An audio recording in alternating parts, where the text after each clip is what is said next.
Tottenham 1, Manchester United 0. Congratulations, first of all, to Tottenham for winning tonight. Not a great final, but there won't be a Tottenham fan on planet Earth who gives a damn. Congratulations. Defended stoically. There'll be some question marks about why Ange doesn't set up more like this in the Premier League, because this is a big, strong, athletic Tottenham side. Look, only 3 shots from them tonight. They weren't the swashbuckling, attacking side that we've seen in the Premier League, but they were smart, they were rough, they were ready.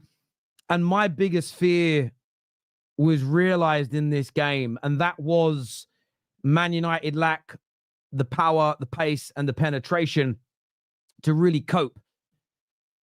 They sat back, they absorbed, and when Vicario was needed, there was a great save from a Garnacho shot, a game-winning save at the end of the match to deny Luke Shaw from a header.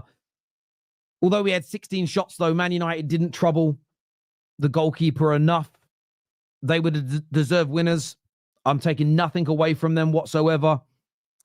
They got so much right tonight, Tottenham. They deserve to win their first trophy in 17 years. Man United, myself included, as a United fan, I never thought I'd lose a final to Tottenham. Just got to hold it. Got to take it like a man. Got to hold it and got to accept what they just did to us. It ends a barbarically bad season for my club, the club I love dearly in my soul. I'm in bits. All week, I backed United, and I said, if you watch all the previews back, I'm saying United are going to win because I'm backing the team. But I had a horrible feeling. The game didn't go how I thought. I thought it would be more open. I thought both teams would attack more. I thought there'd be more goals in the game. But KJ will tell you when he's on, just had a horrible feeling deep down in my soul. But look, I want to take nothing away from Tottenham. As I said, they defended heroically. They were strong, hard to break down. They made it very, very difficult for United. And Big Ange deserves so much credit. Big Ange he's won a trophy in his second season. So, he can throw that in the face of Daniel Levy and all of his detractors.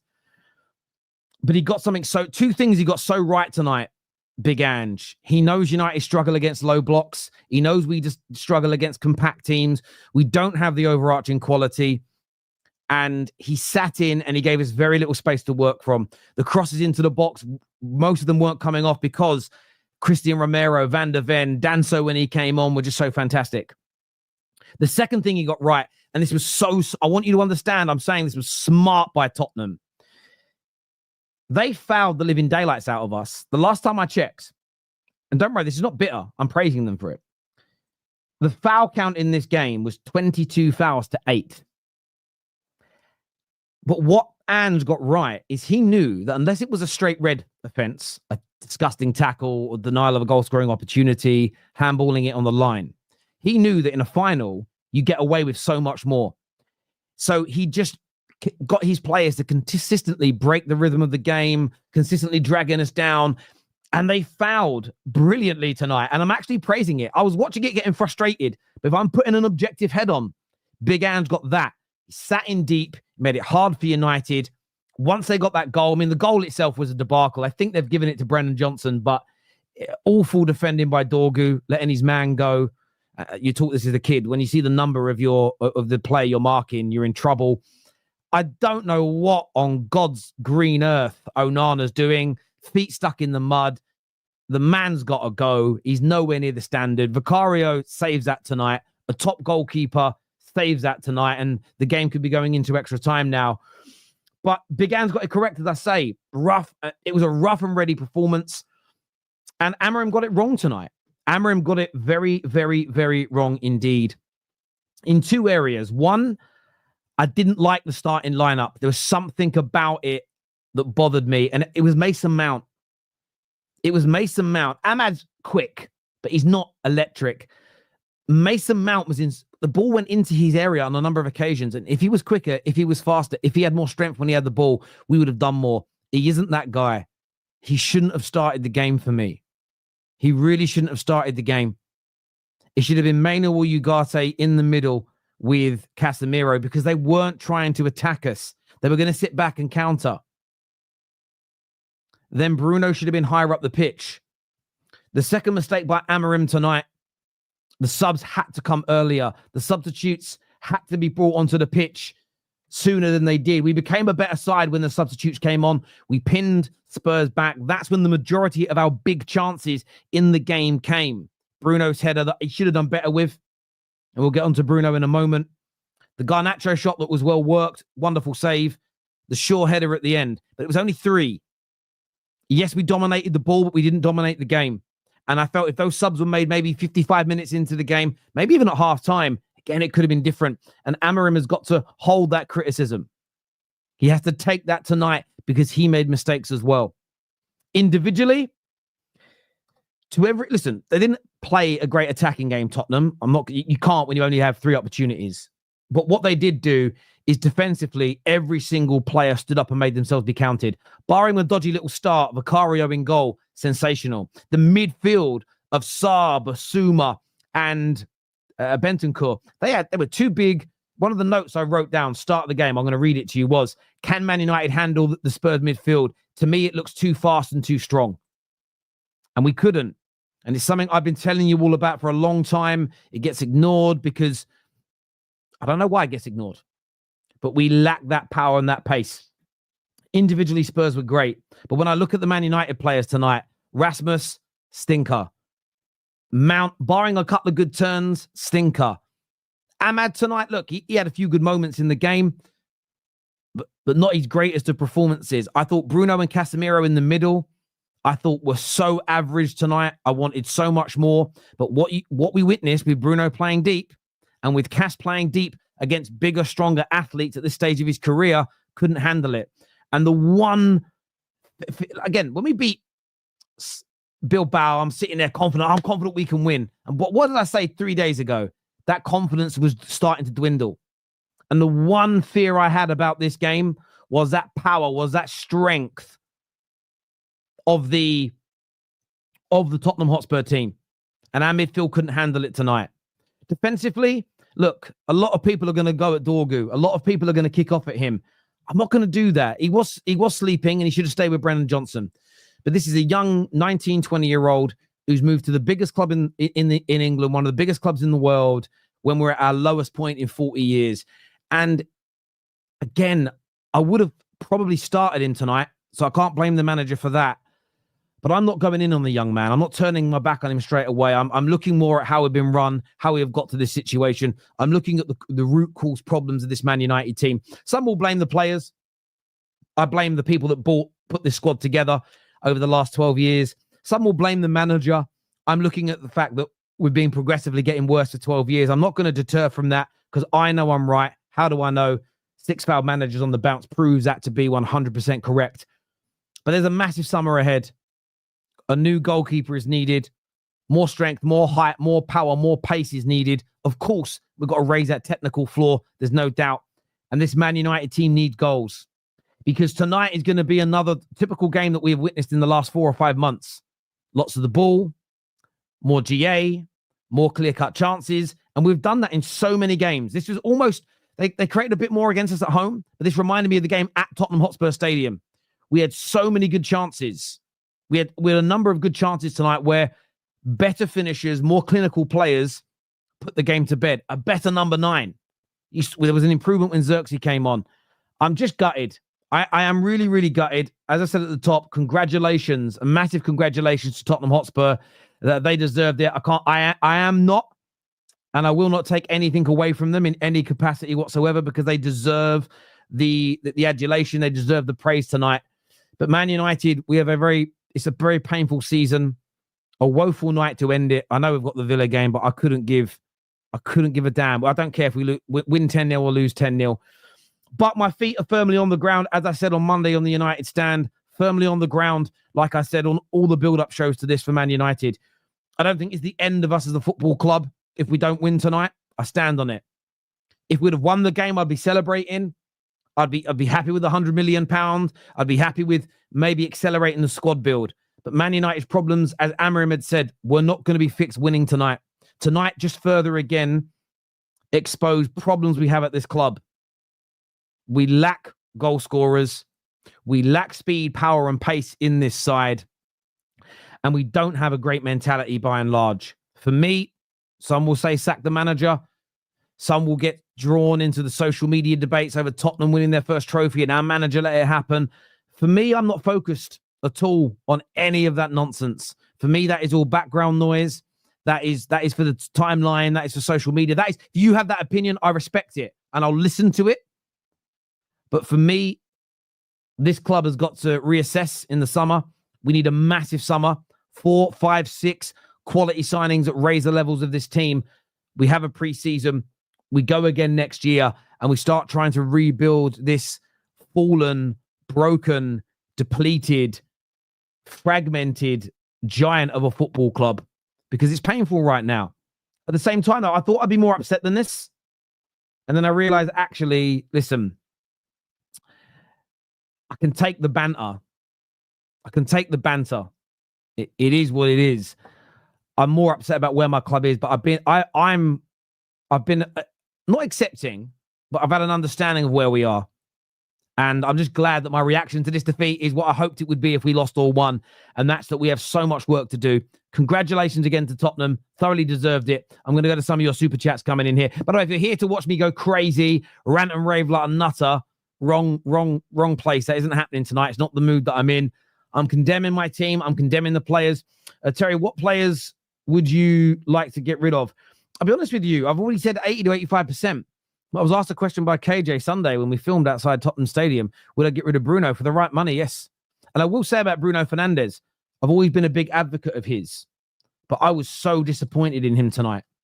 So disappointed in his lack of impact on the game. And look, he may have created chances. I don't actually know. I haven't looked at who created them. Off the top of my head, he probably did get a few chances created, 2 of them in the game. But I was disappointed with him. I wanted more from my captain tonight. What I didn't see enough of from these players is a team that have played in European finals together, League Cup finals together, FA Cup finals together. I felt we were far too nervous, and Bruno is a part of that. No player should be safe. No player, again, the younger players like your Yoros, your Amads, your Dorgus, I've got far more patience with them than I do the older guys. But no one should be safe. They deserve their criticism. And for me, before I think about sacking managers, we need to build a really strong, really competent squad. Because until we have one, you're always going to have horrible periods, horrible games, horrible results. I don't want to see our manager adapt to these players.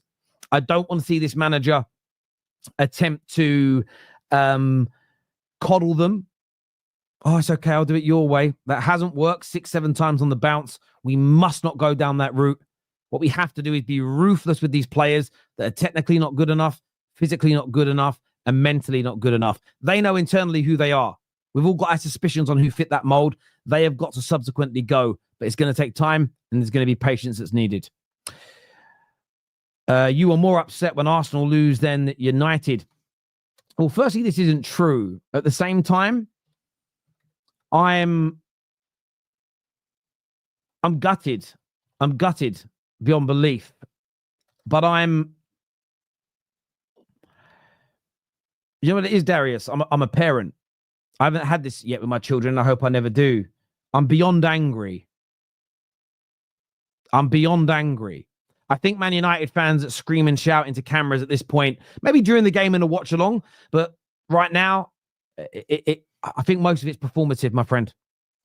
I feel for you, Terry. Maybe it was destiny, as Newcastle, Palace, and Spurs have all not won in years. Yeah, look, that's also something that my dad said to me as a Tottenham fan. I said, I'm really worried because of your record. He went, look, Liverpool have already, my dad said this to me, he went, Liverpool have already had the biggest L this year. They lost to a team that hasn't won in 70 years. And then he went, no, in fact, City had it. They lost to a team that's never won a trophy. So he goes, why are you worried about a 17-year record? And I did think, I was walking my dog earlier and my dad said that to me. And I was like, it's a really good point. Man United fans are worrying that we're going to have the worst one.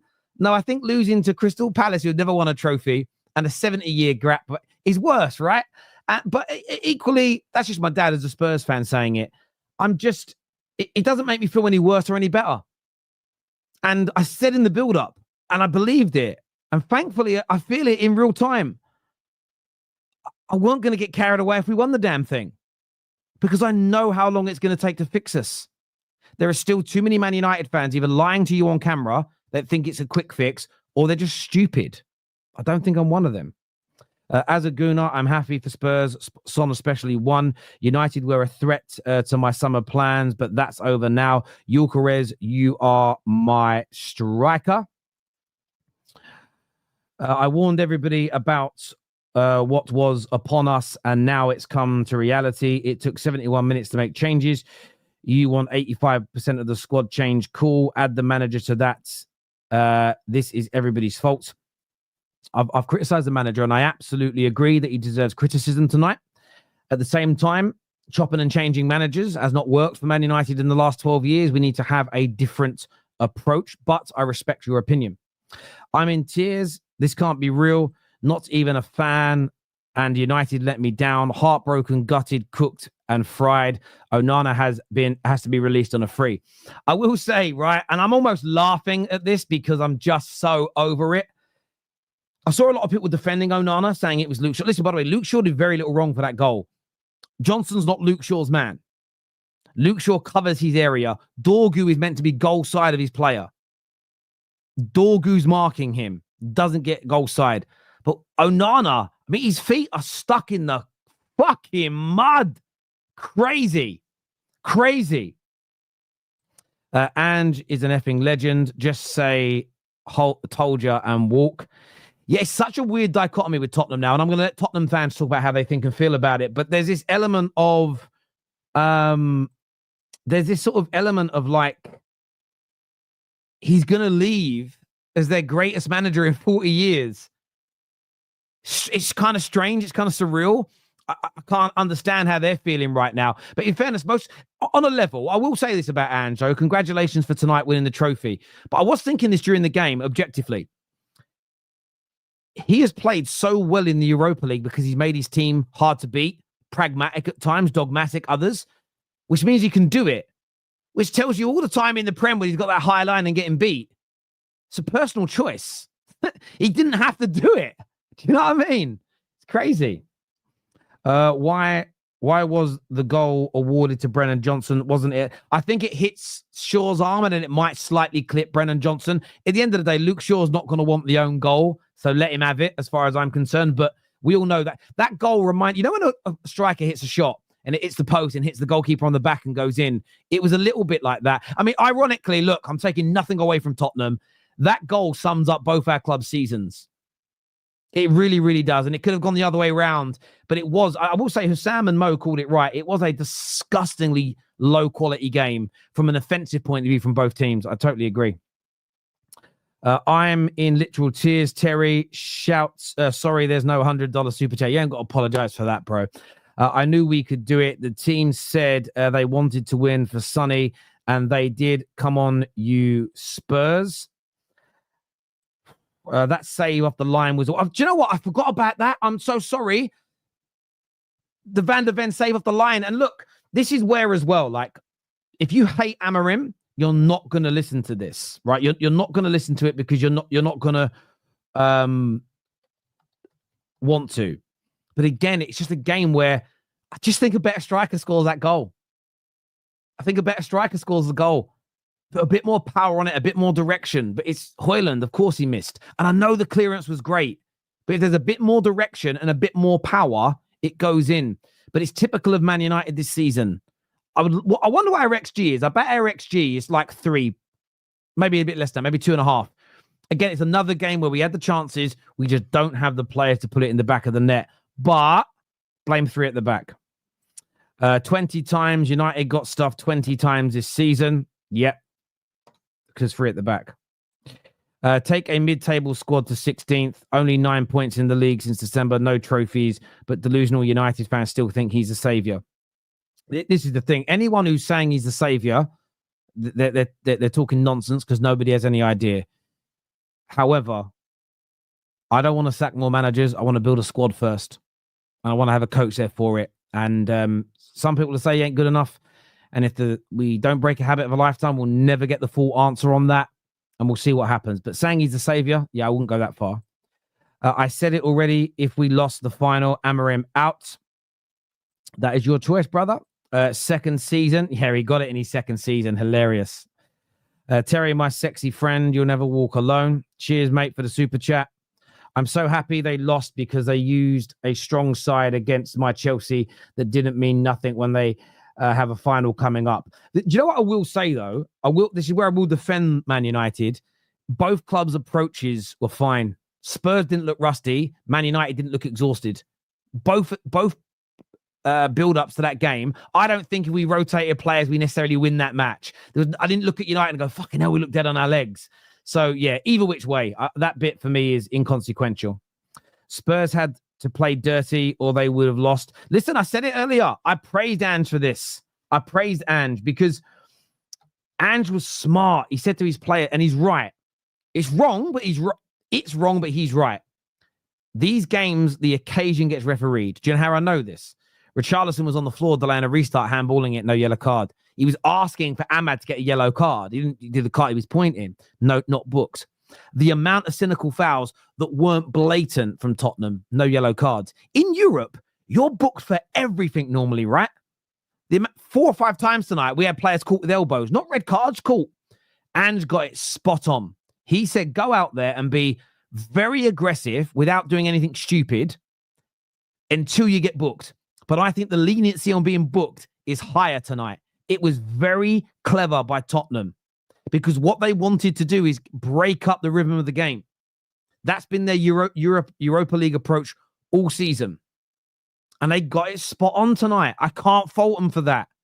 For me, I was looking at the ref because if he'd have made a few early bookings like he would have done in a normal European game, that would have stopped them from being able to do it. But Ange was clever. He knew that wasn't going to happen. Smart coaching. Bruno was really bad tonight. Saudi, please come. Though, of course, tonight will be a night for Bruno's detractors to say, I told you forever. They'll forget how good he was in the FA Cup final last year against a better team. But he wasn't great tonight. Tonight isn't about, I was right about Bruno or you were always wrong. It was he had a poor game tonight. However, where I hold Amorim accountable, I'd had Bruno higher up the pitch earlier in the game for me. This hate watch went very well for me. I needed this after you lot sent us to the Conference League when you lot won the FA Cup. Fair play to you, mate. Well done, Spurs. It really is your year, the year of the birds now. That is correct. Arsenal can't mention to Spurs anymore about bottling, but Spurs can now to Arsenal. Depends on your perspective. I'm not getting involved in that. That's between them. It's not for me to speak about tonight. I don't want to talk about that tonight. Now, your career doesn't have to think where to go. Yeah, you would listen. If he picks Man United now over Arsenal have had a massive L. But yeah, I would very much expect him to become I expected him to be an Arsenal player anyway. If I'm being honest with you, I didn't expect him to become a Man United player. Thank you, Michael, for becoming a brand new member. UCL football would have been massive for United. This absolutely could be a turning point for the club. Now United fans are going to downplay this. Well, again, any Man United fan who says if we don't have Champions League football, we're dead forever, they're going to have to go along with it. But what did I say? Said it on United Stand. I said it on George's show yesterday. Said it on my own previews. I didn't believe it was this. We weren't on the edge of a plank. And it's either survive or fall into shark-infested waters. Man United have massive revenues. Man United will spend money this summer. Man United can come back from this. This isn't, we're not Luton Town here. I think that's such an overreaction, but the overreaction is, there'll be some United fans online tonight saying all kinds of madness that ain't true, but it will make rivals tune in and go, hee. And I can't lie. The idea, again, equally winning tonight doesn't mean we're going to be back. It was never as clear-cut as that. United had 0.9 XG before the 7 minutes of time added on. Cope. Is that all we had? Well, for me, what do you get? I suppose, yeah, but we had the goal clear off the line. I suppose because of the distance to the header, it's there. But okay, maybe a little bit less than I thought we had. Luke Shaw's probably gets a little bit less, but I still think they should be scoring those goals. So fair play to you. Fair play if that's what the XG was. Thank you for gifting those memberships out, Sadiq. I appreciate it. 70 million for Rasmus and 43 million for Onana. Around 200 million spent overall in 16th place in the league. Even Liverpool were never this bad in our worst era. Well, you've been relegated before, so you have been. If we're going to be honest, you've been relegated. Have Liverpool been relegated before? Maybe they haven't. I swear they have, though, which means you've been worse than this. But yeah, I mean, look, and that's why I think putting everything on this coach is crazy, considering those two players weren't bought by him or this regime. And yeah, lot needs to change, Akash. Terry, yes, you should blame 3 at the back, blame the poor manager and his poop system. You're 17th. We're not 17th, we're 16th. Now, the hell, it's not a massive managerial red flag. Yeah, they're sacking another manager. Let's adapt to these players. Let's do it. Let's repeat the same mistakes we've made before. I've been right every time about sacking managers and what we need to do to fix it. We never do the right things to fix it. I'm not backing down. I'm not backing down. Who's the manager that's going to replace him? How do we get fixed? Give me solutions. 17 years, Terry, long 17 years, and we are finally lifting a trophy. Do you know, I want to say to you, Jerome, congratulations, mate, because you are you're one of the only... By the way, there are a few Spurs fans, if they turn up backstage tonight, I won't be letting on because they haven't come onto a match reaction for 6 or 7 months now. They are not welcome to celebrate, but Jerome and Kate and so, you know, Jaws, these guys that come on regularly when they lose, they are welcome tonight. You ain't jumping on after hiding from all the beatings this year and then celebrating. Oh, you're not coming into my party, bruv. You know what I mean? You don't deserve to celebrate with your fellow Tottenham fans when you, especially on social media, when you turned your back on it when you were losing. But you, Jerome, you didn't. You showed up every week. So congratulations to you, my friend, and well done. The bad outweighs the good with Ruben. Has to go. Hello, Sharik. Hope you're well. Listen, you're entitled to that opinion, my friend. I don't think repeating the same mistakes will fix us, but I could be wrong, mate. I could be wrong for the first time about a manager. Refs should be like that final in the Premier League and carry on. If that was the Prem, it would have been pull off because our refs are weak. In fairness, it's normally the European referees that give more fouls and yellow cards in the Premier League, but I actually liked it. I liked it, and there should be more of that in football. Bruno was such a crybaby baby tonight. Get on with the game, bro, like you're the captain. Listen, I think Bruno gets... I'm going to defend Bruno here. He doesn't moan any more than anybody else. It's just that he's got a stigma attached to him for moaning. Look at Christian Romero tonight. Twice he threw himself to the ground for no reason and was crying. No one's calling him out because he doesn't have that stigma attached to him. Bruno having a go at the ref when he needed to is not an issue for me. The job is too big for him. He's out of his depth. If that's your opinion, fair enough. Please, Terry, only thing big about United now is the name and history. We are becoming Leeds. Yeah, I know we're not. I mean, you don't need to tell me that. Sacking managers ain't going to fix us. Building better squads is. I've been telling everything that we're going through, not specifically being 16th, but what we're going through. I've been telling you every time. If we don't fix this culture, if we don't fix this problem, we don't. Listen, I had this big argument last week up in Manchester. In fact, me and Mark Goldberg had a guy come up and square up to us in the middle of this bar. He soon fucking backed down the mug because I don't know what he thought I was going to do, cry. I didn't. But I said to him straight, oh, we've got a boycott, have we? We've got a boycott. I said, yeah, you should have done. Every single Man United fan should have pulled their money away 10 years ago and the Glazers would have been gone. We didn't do it. That's your choice. I respect it. But yes, everything I've said has come to fruition in one way, shape or form. That was like watching League One final. Now, Leyton Orient play better football than Man United, mate. Now more training next season. We go again. Terry, I think you need to take a break from football for a bit. A true passionate fan cannot be as calm as you are after losing a final. I understand what you're saying, but I was calm before the game. I was obviously nervous about it, but I'm saying now what I said before the game. I'm not losing my mind. Do you know what? Losing our mind as a football club has been one of our roads to ruin. Fans have a knee-jerk reaction. The Glazers and Woodward would react to it, would make the wrong choice consistently, and we ended up here. We need to stop making emotional knee-jerk reactions and think about the root cause problems at our club. When we start doing that, we will get better. I've only been right for 12 years on the bounce.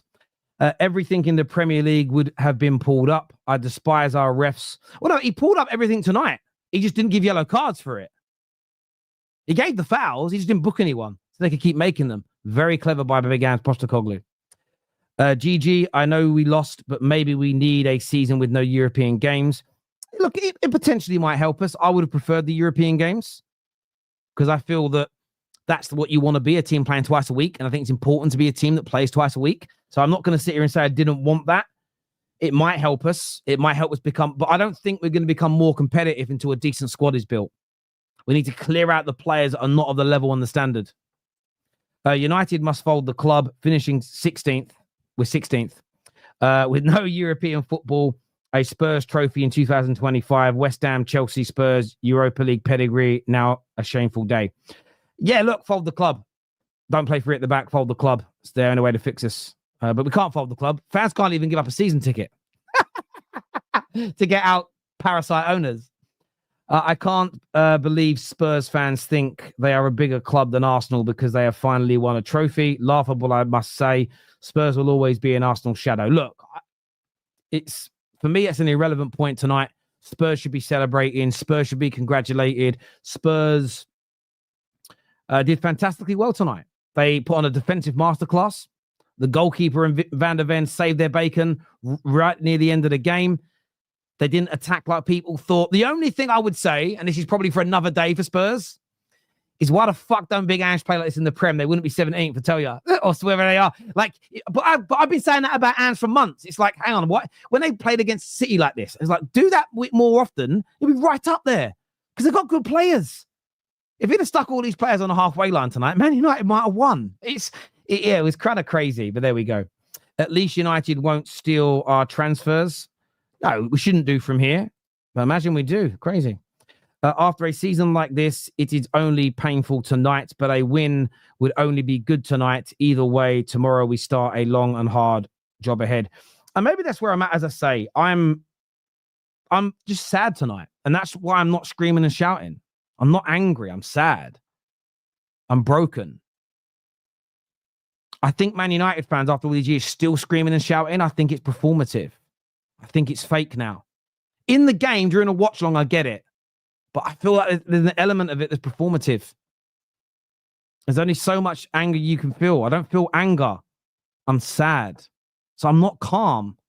I'm sad. I'm broken. I feel like I'm in mourning. I'm just not crying. You know? That's what this is. So don't take me being calm as I don't care. I'm broken, but I can't walk away. This isn't like a broken marriage. This isn't like, a best friend you've fallen out with. It isn't like a job that's consuming your life. I can't leave Man United. As we know, I don't care if this offends anyone. Eric Cantona said it. You can change wife, you can change jobs, you can change religions, you can change country, you can change nationality. I mean, in fact, since he said it, you can change fucking gender. You can do everything now. You can't change a football team. So what am I going to do? What am I going to do? What's the next step now for United? I think you need to spend at least 400. But we're not spending 400 million in one go. It's going to take 3 to 4 years to fix us with or without winning tonight. Nothing has changed. Nothing has changed now. Harold's Superchat's the best of the night from a United fan point of view. If we'd have won tonight, slightly more money to spend. So you buy a player or two extra. Facts. But nothing would have changed too much. That's it. That element doesn't change. Tonight is about the players not turning up. Amorim made some big mistakes. Spurs get to have their big celebration and they deserve it. But what next for United? The same as if we won. That hasn't changed for me personally. For some it has, and I respect that. All right, time for the panel now, people. We've got Kate, we've got Kate, we've got KJ, we've got Sunshine, Staffy, and Cameron Lowe. I'm going to go to you first, Kate. I want to say, first of all, Kate, congratulations on winning tonight. You're one of the very few Tottenham fans who turn up, win, lose, or draw on the Football Terrace. So, you deserve the platform tonight. You deserve the congratulations. You deserve the adulation. So well done to you. You must be absolutely chuffed to bits. You're on mute. Is that better? There we go. Got you. I was going to say, you'll start me off. I literally have not stopped crying. Neither has Jimbo. We haven't stopped crying. It's been such a long time coming. Look, I'm not here to rub it in with anyone because I know I was going to come on here, win, lose, whatever. And I can't imagine how you guys feel because I literally have no nails. I've bitten them down to the bare skin. But I'm so proud of the boys tonight. I think they did exactly what they needed to do. I thought there was some brilliant performances. Mickey van der Ven's clearance off the line was just phenomenal. I thought Udogie was excellent tonight. I thought Richarlison was fantastic, keeping your guy Ahmad quiet. It was just it was just such a brilliant result. I'm so proud and I'm so delighted that after 17 long years, we can sit here and when someone says to us, but you never win anything, we can go, Champions of Europe, Arsenal, you'll never sing that. It just feels so good. I'm literally so happy right now. No, I absolutely agree with you. And every Spurs fan should celebrate tonight. Don't take any shit from anyone. Gloat, throw it in people's faces, and do what it is. You know the people I'm talking about, and enjoy it because you have absolutely every right to. 17 years is a long time. 40 years. I wasn't born the last time. You guys won the European trophy. You would have been little. I'm going to ring my dad in a bit because the only thing I will say, I'm happy for my dad. He's 70 years of age. I don't even want to sound morbid. I don't know how many more years, he's got for them to win a big trophy, and they did. So I'm really happy for him tonight. But you should be very happy. But as you say, you went into this, and it was a very different Spurs team. You pressed a little bit in the first half, but it was a side that, and I think if you'd have said to Spurs fans and United fans, Spurs are only going to have 3 shots on goal all night tonight, you may have gone, shit, we ain't winning. But you did, and you were defensively so strong and resolute. Yeah, do you know what? You're exactly right, Terry. I don't know why Ange hasn't done this in the Premier League, because if he played more like that, we wouldn't be where we're sitting. But do you know what? He's got some balls, that guy. He's come out publicly. He's been ridiculed for I always win something in my second season. I've ridiculed him. I said that I would get an Ange tattoo, and I will. I don't go back. If I say I'm going to do something, I'll do it, and I will get one. I don't even know what to say. I'm in shock to see us lift a trophy. I was 6 years old the last time we won a European trophy. And wow. My son, he's 19 this year. He doesn't even remember the last time we won a trophy.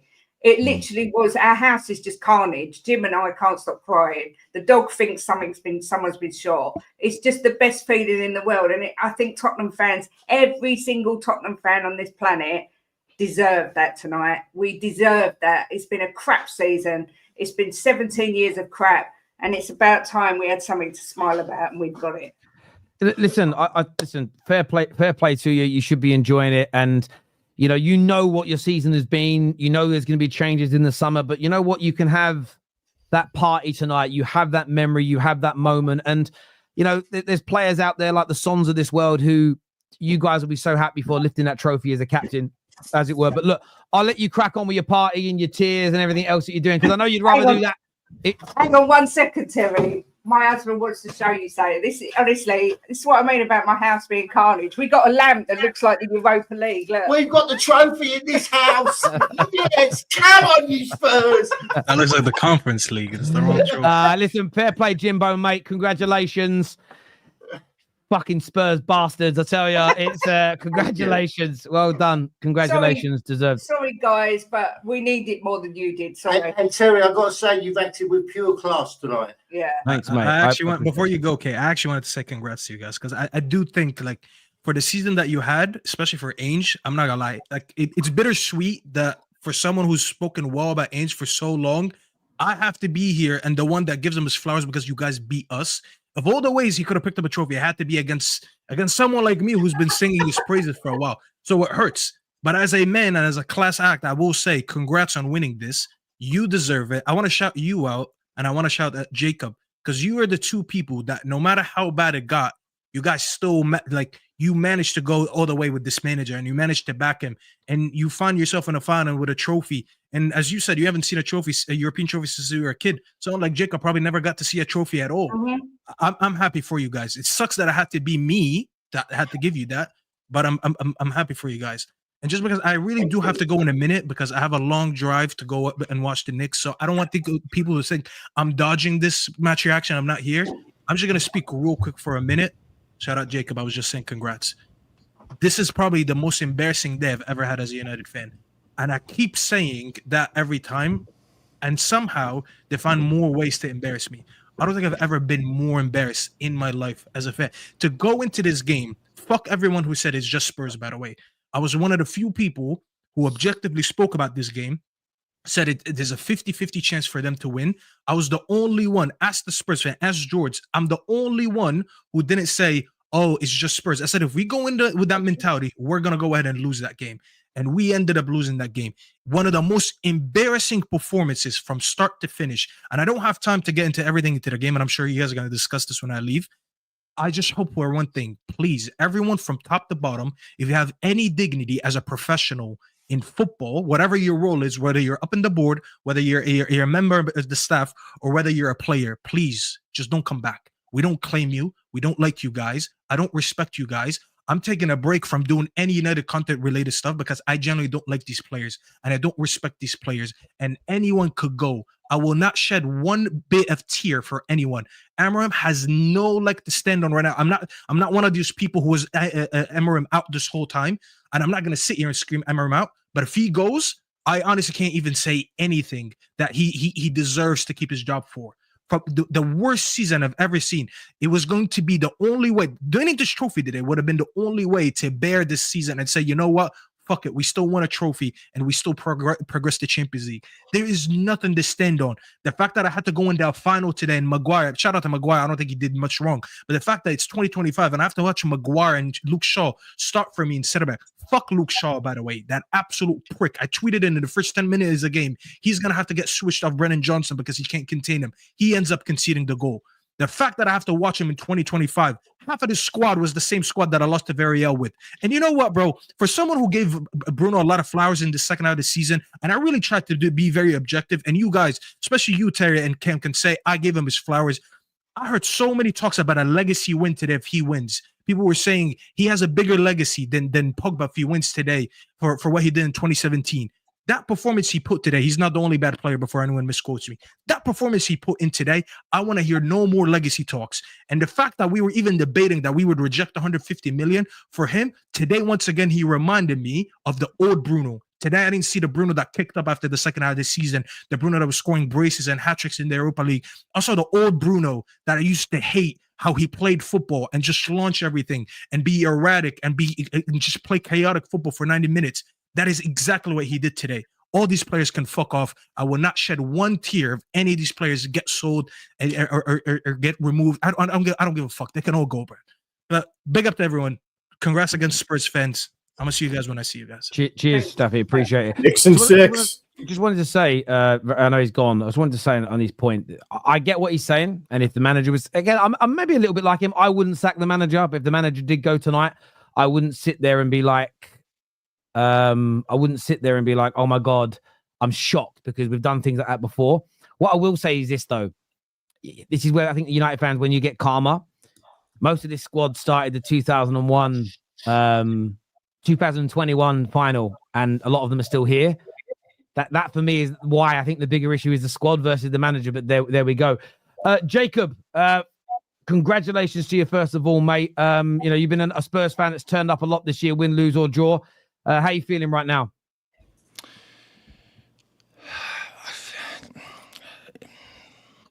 Let it out, man. Let it out. Bro, I've never been here before. I've been waiting so damn long to see my club lift a trophy. And, you and KJ were inviting me on, and I was like, I don't know what kind of analysis I could give you other than I fucking love Tottenham Hotspur. I fucking love my club. I love Mickey Van de Veen, got goal line clearance, you sexy son of a bitch. I love every single player. Reguilon barely even played. I love Reguilon, even though he's a Man United op. I love these players.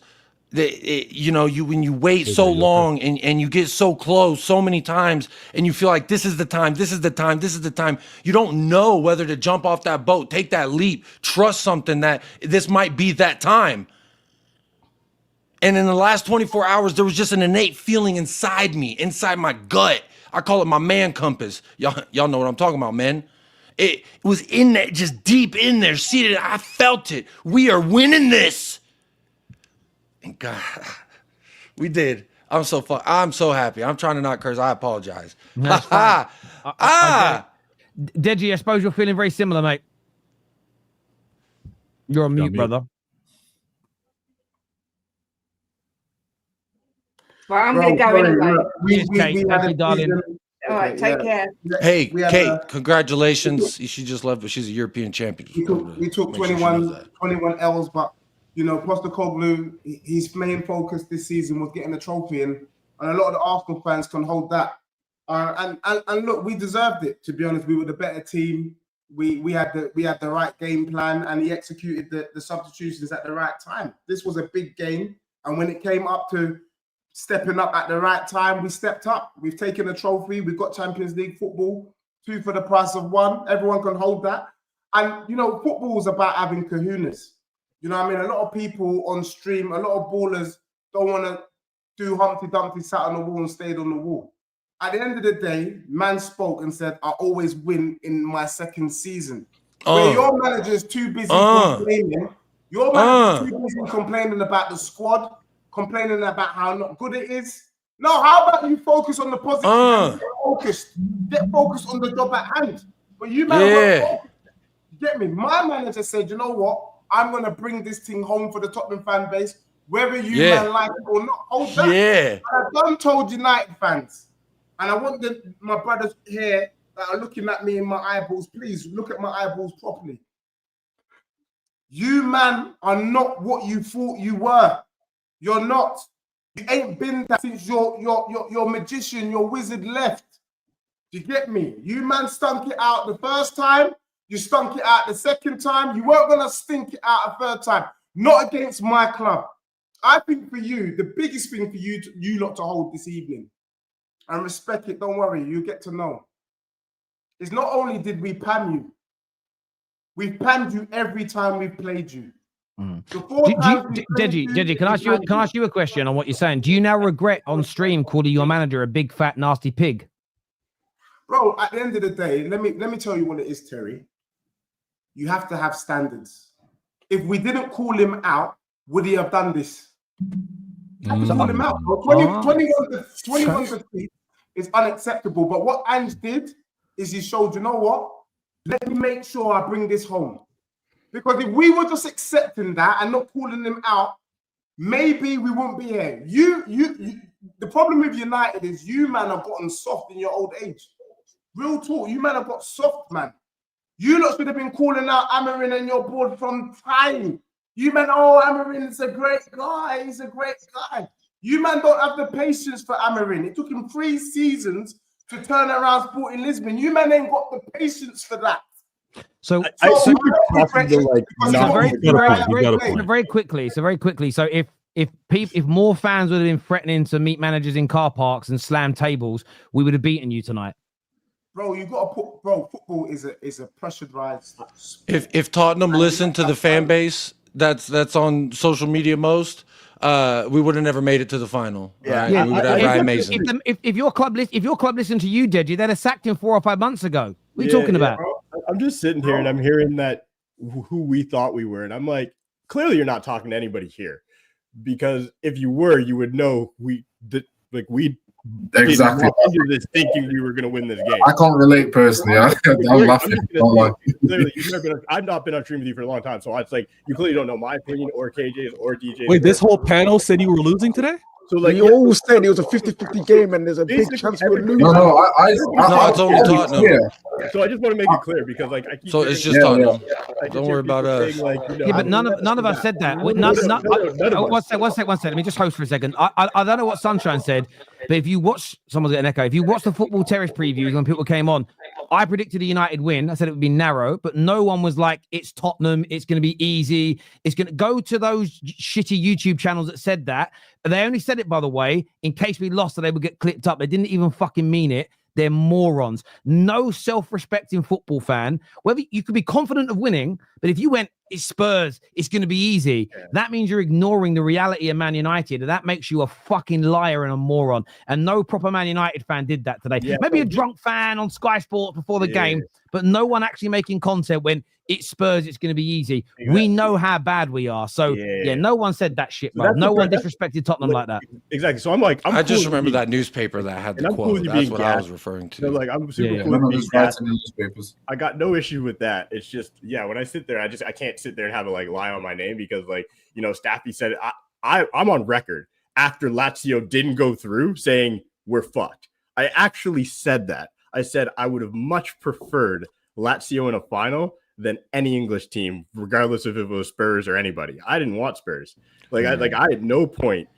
I never said give me Spurs. I was not on here saying I got confident today because I am a fan of United and I need to be during games. I don't walk into games hoping to lose or thinking to lose. So I got confident today, but I'm on stream saying I didn't want Spurs. I didn't want this team. And at the end of the day, that's not I'm not happy about being right. I don't want that. I wanted to win today. I'm not happy that I expected this to happen, but I'm also not going to sit back and have somebody tell me that I had Cheston was coming. Like, I know what my team is. I'm happy I'm right because I said that I think it means more to Tottenham than it absolutely does for United. I mean, there's United fans in the stands dancing around, having a good time. They're enjoying their day out in Bilbao because it's different levels, right? Like, and even your manager leading up to the match alluded to the fact of, well, even if we win this, it still doesn't blah, blah, blah, blah, blah. And Ange was always like, no, if we win this, that's something Tottenham ain't done in 40 years. He effectively becomes the fourth most successful manager in a 142-year-old club. I agree. And it is different. And I heard a few Spurs fans actually today just listening to content and they were like a little bit offended by what Amorim said. And I kind of responded with comments. And I was like, look, he's not slagging Tottenham off. There is a dichotomy. There is a difference in the circumstance, situation, time without a trophy, time without a European trophy. And of course that hits different. There's no way City would have celebrated as hard on Saturday as Crystal Palace did. There's no way Liverpool would have celebrated as hard as Newcastle did when they beat them in the Carabao Cup final. So I understand that. And I don't mean any disrespect to it at all. I want to go to a few super chats. Go on, mate. Go on. Because I want to go hang out with my baby who's starting to walk and shit. But I just want to speak on the game quickly before I dip out, and because I want to show my face like I always do and speak my mind. Here's the deal. We know where we're at, and this result didn't change anything coming in. The only thing it changes is the fact that we're going to not be in for a lot of players that we probably thought we were. But at the same time, our manager said, 2 weeks ago, that if you want to come to our club just to play Champions League, then it's not the club for you. And let's keep it a buck. We would have been in Champions League next year and then out the year after. We're 2 years away from being in Champions League consistently. We know that. Facts. That's just pure facts. At this stage, if we're sticking with the manager, because we said we are, then I want to see some intention from the ownership. That's what I want to see. Because if you're saying this is our guy, then you need to build him a squad that can compete in England, because he doesn't have that. It is very fucking clear. You're 16th. You couldn't beat any English teams. You slapped up all the European sides that had, nowhere near the pace and power, that didn't have the tactics, that didn't have the Rolodex on you for the multiple games they get to watch you play. You're able to do it there because tactically, Amorim's not a bad manager in that sense, but he didn't have the players to pull it off today. He made some huge fucking mistakes. Mount should have never started that game, ever. Straight up should have never been on that fucking pitch. And you know what? The fact that I saw Joshua Yerksey out there moving around the way he did, he should have fucking benched Rasmus too. He should have just been like, screw it. If you get hurt, Rasmus, whatever, you got 6 months to get. I mean, if you get hurt, Yerksey, you got 6 months to get better. I don't care what the physio said. Today was kind of the day where you don't take the chances with the trash players, with the Mounts and such. You take the chances with the guys who got you there, regardless of them being potentially hurt or not fit. That's where he should have been stronger, because Amenu, who has won us multiple finals now, if we think about it, or multiple big games, won us a final. You've got to put somebody in there who has the balls to show up for this type of game, because the players we had in there didn't. They didn't have the balls to show up for this game. Tottenham literally said, hey guys, second half, go ahead, try and score. I dare you. They gave us the ball the entire second half. Yes, we outplayed them the first half, in my opinion. I think we did. But the second half, the game plan was there. So I agree with what Deji said. They're the better team from a game plan perspective, but let's keep it a fucking buck. The first half, we were better, and we just couldn't do what we needed to do. Then we had the better chances. We couldn't do what we needed to do. Tottenham had the better nouns. So at the end of the day, we know where we stand. We know where we need to be. At least most of us know. That's what I'm going to say. I'm not going to speak for everybody, but I know what the dudes on this panel sit. We all know the job is huge in the summer. I will say this. I will be fucking so unbearable if we end up getting some of these targets that people say, oh, we can't do without Champions League. If that happens, I'm gonna come for y'all, because that's all we're worried about. We are worried about the players and the attraction of who we could bring in if we don't have this. I am not worried about, now we got to get rid of Amorim or where we sit. No, I'm worried about the squad building aspect of it. That's where this hurt me the most. Yes, I wanted to see us with a trophy. Of course I wanted to see it. But knowing that it might actually hamper us and have us in the dumps for longer is where the real pain comes from. So anyway, I'm going to say that to end with this. big shout out to my boy Josh, because at the end of the day, Josh is my homie. And for years before this, I'd always said, like, if the only team I'm not upset about winning is Tottenham. I've said that for years. I've always been like, yo, go and do it. I even said try and win the league so I can actually cheer and be happy. So Josh, big shout outs. Happy for Son. Happy for Kate. Didn't get to say congrats to her, but she knows how I feel. And like, yeah, that's where I'm at, boys. It's going to be a dark summer if we don't get some of these targets we need. And it's a long road regardless. And that's where we're at. And we accept it, or most of us. The rest of us. Yeah. But mate, listen, Cam, I hear you, bro. Thanks for jumping on, having your say. I'm going to come to more of you, mate. I do want to come back to Deji as well. I've got a few super chats to do here because I can't ignore the audience, people. I'm sorry. But this says, miss you guys. Daniel, Dan, if you're new to the terrace, you won't remember Daniel, big Chelsea fan, used to come on. He says, I miss you guys, but Ruben absolutely reeked. Let's be honest. He might do. Listen, people could be right about him at the end of the day. I just want to change this squad first, irrespective. I really want to do that. This year says, back then, Terry, you said United are never going to lose to a final to Spurs. You definitely talked them down. What a liar. There is another super chat that speaks about this as well that says, Terry, a few months ago you said that Spurs would never beat you. Hold that. Now listen, there's a difference here, and I will address it. There's bravado and having a bit of banter with fellow members of the panel weeks, months before there's even a final set. There's a fundamental difference between that and then actually previewing the game and saying Spurs have got a chance, because the opinion would have followed through, wouldn't it? I didn't say it in the preview. Of course, when me and Jaws are going at it with each other, it's not real. It is real. You're having a laugh and a joke, but whenever you're having a bit of bravado and a bit of banter, it's a joke. You exaggerate things. So, of course, I have to hold that because it's now I've got egg on my face. But that wasn't a serious piece of analysis. We can't be confusing bravado and jokes with serious analysis. You listen to what I said in the build-up to the game. I clearly stated they had a chance to win. That was me in a serious mode. If you want us to stop having jokes and having a bit of banter on the terrace, we can do that as well. But I think it'll become a crappy little place. So, no, we love the joke and we love the banter 100%.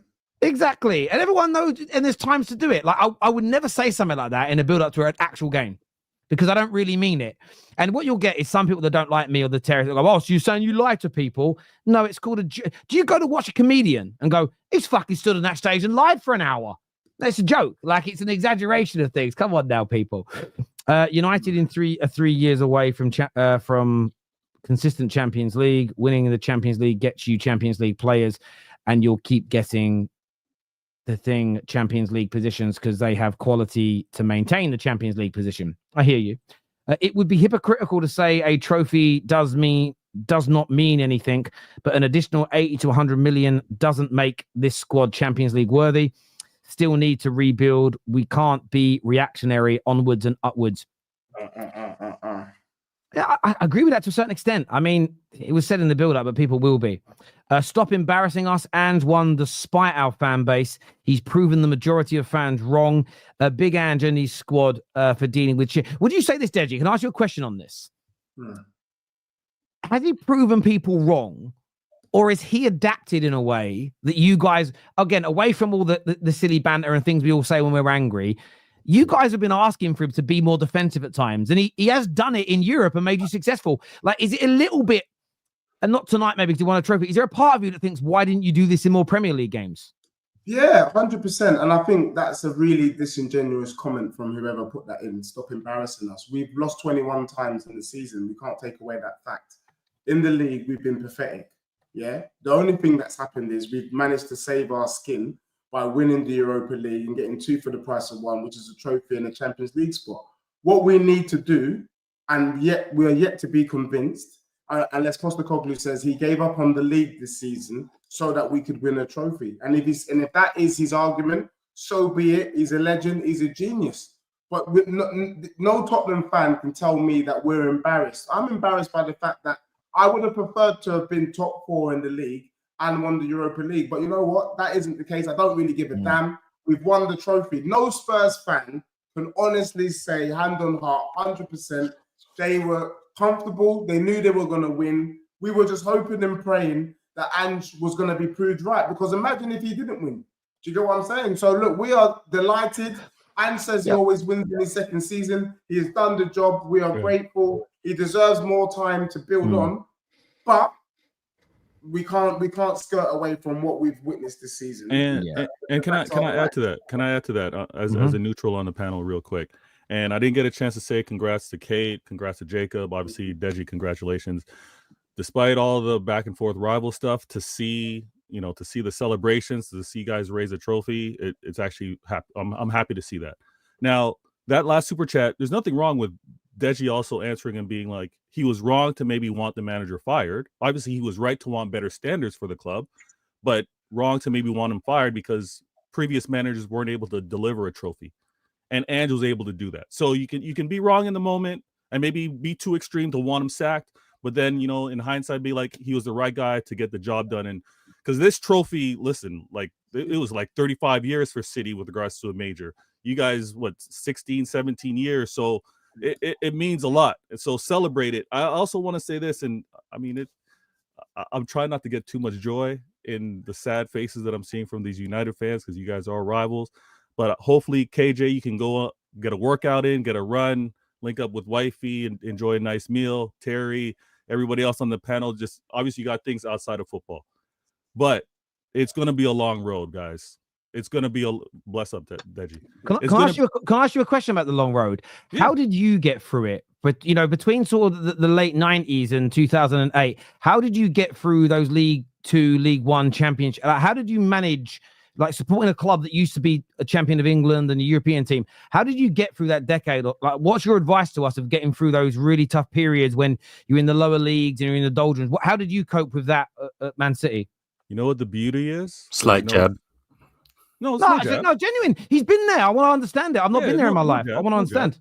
The beauty is there was no social media. What I would recommend to you guys is disconnect. I know you got to do things for your job, but don't consume the things that's going to continue to bombard you with the failures that are happening at your club. At the time when all this was happening, it was like newspapers and radios and TV. You didn't have to be on all these apps and being reminded of how poor your club was. So I would recommend to you guys, like Terry just asked, I would recommend to have things outside of your football life to also be engaged with. Don't get too consumed with the social stuff. No, I totally agree with you. And I'm going to give you an example of that because someone has wrote this in the comment section and it's my favorite comment in 10 years of being online. Terry, can you state when you are in banter mode, please? If you don't know when someone's in banter mode, you've got to get off the internet and go out and have friends. If you can't tell the difference between banter, I actually get messages from people that go, the way you talk to Henry Wright sometimes, Terry, it's like disgusting. And it's like, oh, you don't have any friends. You don't understand. If they would have been with us on Sunday, Dizzy, KJ, the shit we were all saying to each other, honestly, no, I don't need to tell you when I'm in banter mode. If you can't understand it, that is on you. Know what? I can answer that. Yeah, go on, my bro. Go on. Listen, viewers, when Terry is not in banter mode, he starts referring to the football gods. When he doesn't want to tempt fate, when he starts talking that way, he's in serious mode.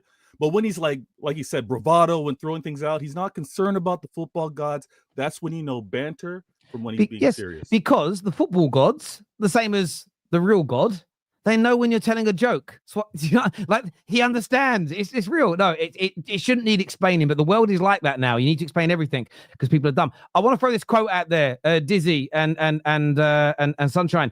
Amorim has just said that if the board and fans feel I am not the right guy for the job, I will go tomorrow with no compensation, but I will not quit. So he is essentially here put it out there and said, if they want me to go, you don't have to pay me to leave. I will just go. What does that tell you about his state of mind right now? I think, well, if I may speak, first of all, I really like Amorim. I like when he comes out and he speaks. I think he's very honest. But there is a growing sense in me that he might be too emotional for the English game. There's been certain comments that have come out and I'm like, don't know if I can fully get behind it. I think again, this is a perfect example. I think it's a very honest statement. I think he knows that the job that he has to do is ginormous. But on the other side of the token, you simply cannot lose as many games as he's lost. You can't do it. There's just no if, buts, or maybes.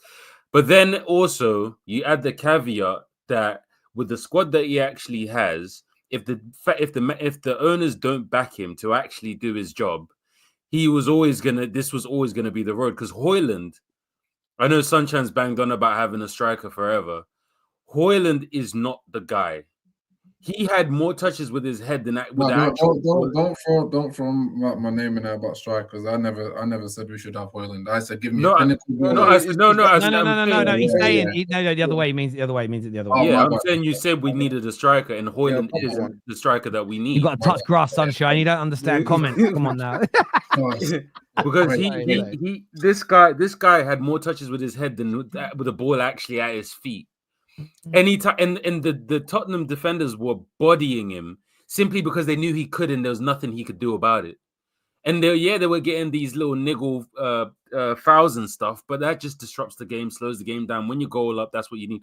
But anyways, I think Amorim knows what it is. He knows he needs to win games, and he hasn't won games. So if he gets sacked, I don't think there's a single soul that could say that was unjustified. Personally, if you're gonna do it now, innit?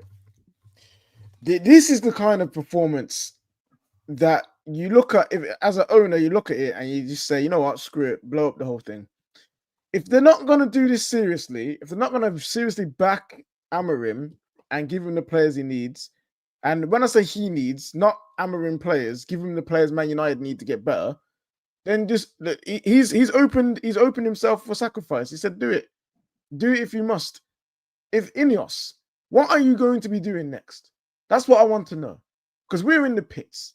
Yeah, this is rock bottom for me personally. We are at rock bottom, and in my opinion, the only way should be up when you hit rock bottom, because where else are you gonna go? So we can either linger around and do niche while everyone else is making moves. Yeah, hold tight. I think it's not. I don't know who it was. Michael Moon. Hold tight, Michael Moon, and that. When everyone's making moves, we're doing niche. We can do that. Or we can actually go forward and try and get better as a football club. Because I'm sorry. Blow it up, man. These players suck. Let's just get it. I'll be honest. Listen, the Ruben situation is crazy to me, still crazy to me. I guess I'm in my own boat, and I probably will always be. And I'm not saying this out of arrogance, excuse me, I really aren't. Sometimes you find out that you were right later on. I just feel like the lens that I'm looking at managers beforehand, I've said it multiple times, I will back the next manager more than the next person who wanted a new manager. That'll be a fact. And it's not because of the manager or from a place of ignorance. I feel like I genuinely fully understand my club and understood it a long time ago to understand that I'm not in an emotional situation where I'm looking at the manager. If you believe that changing managers and system was the reason to our problems for the previous manager, then I understand why you're pissed off and upset and going, yeah, Amorim's not the right guy. If you're like me and we're like, it's very, very surface level, when you deep the actual situation, you won't be in an emotional situation. So I'm not pissed at Amorim. My expectations, if you told me that let's change the manager, change the formation system, and then spend 25 million on a wing back, and that will be the cure in 8 months for Manchester United, then I'm sorry, that has something to do with the lens and perspective that you've been looking at Man United. I'll be honest, I feel like you've been wrong. I feel like you've been wrong for your whole life. Now, does that take away from mistakes that Amorim may have made? Absolutely not. There are mistakes, but are those mistakes sackable offences? Absolutely not.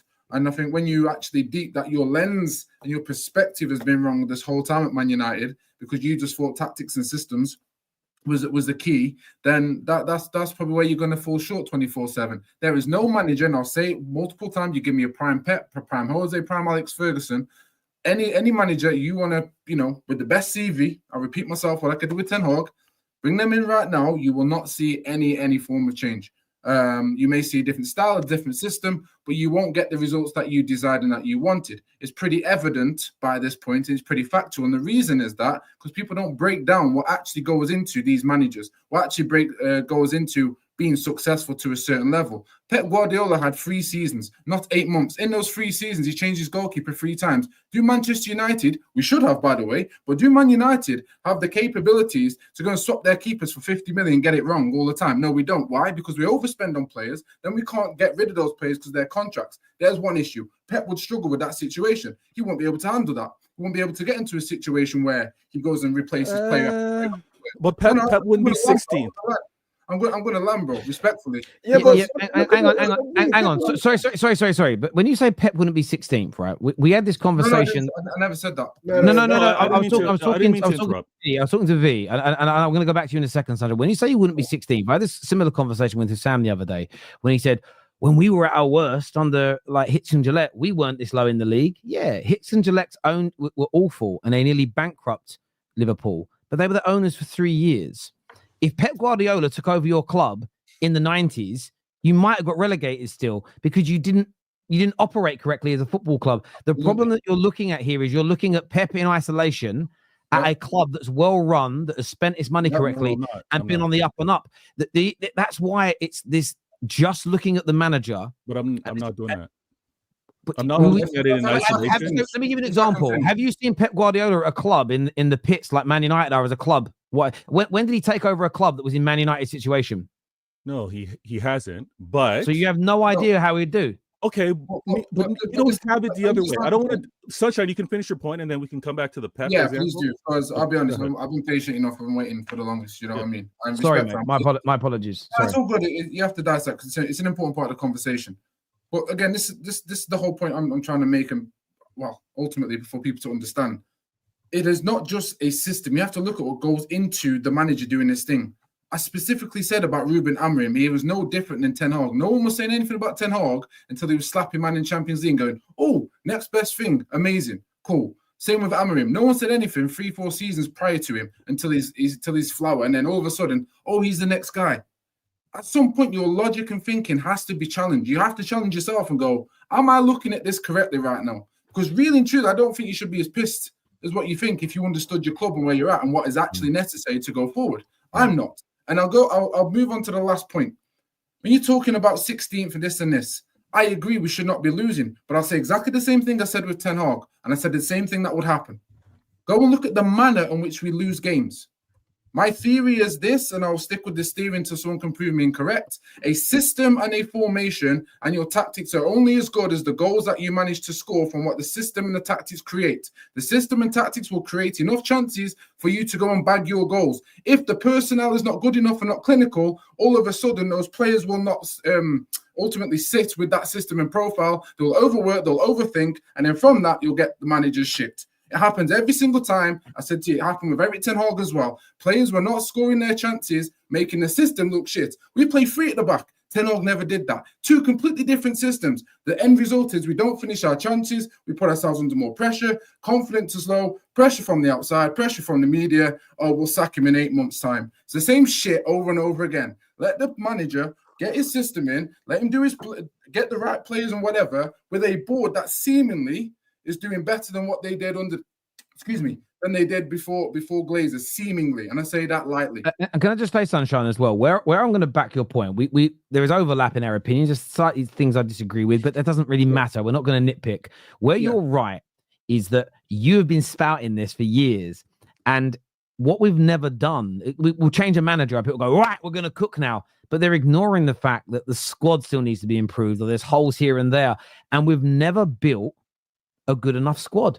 And this is, and it's got worse. You think about how good the 2001 squad was so much better than this squad, especially in terms of physicality, goal scorers, people that could put the ball in the back of the net.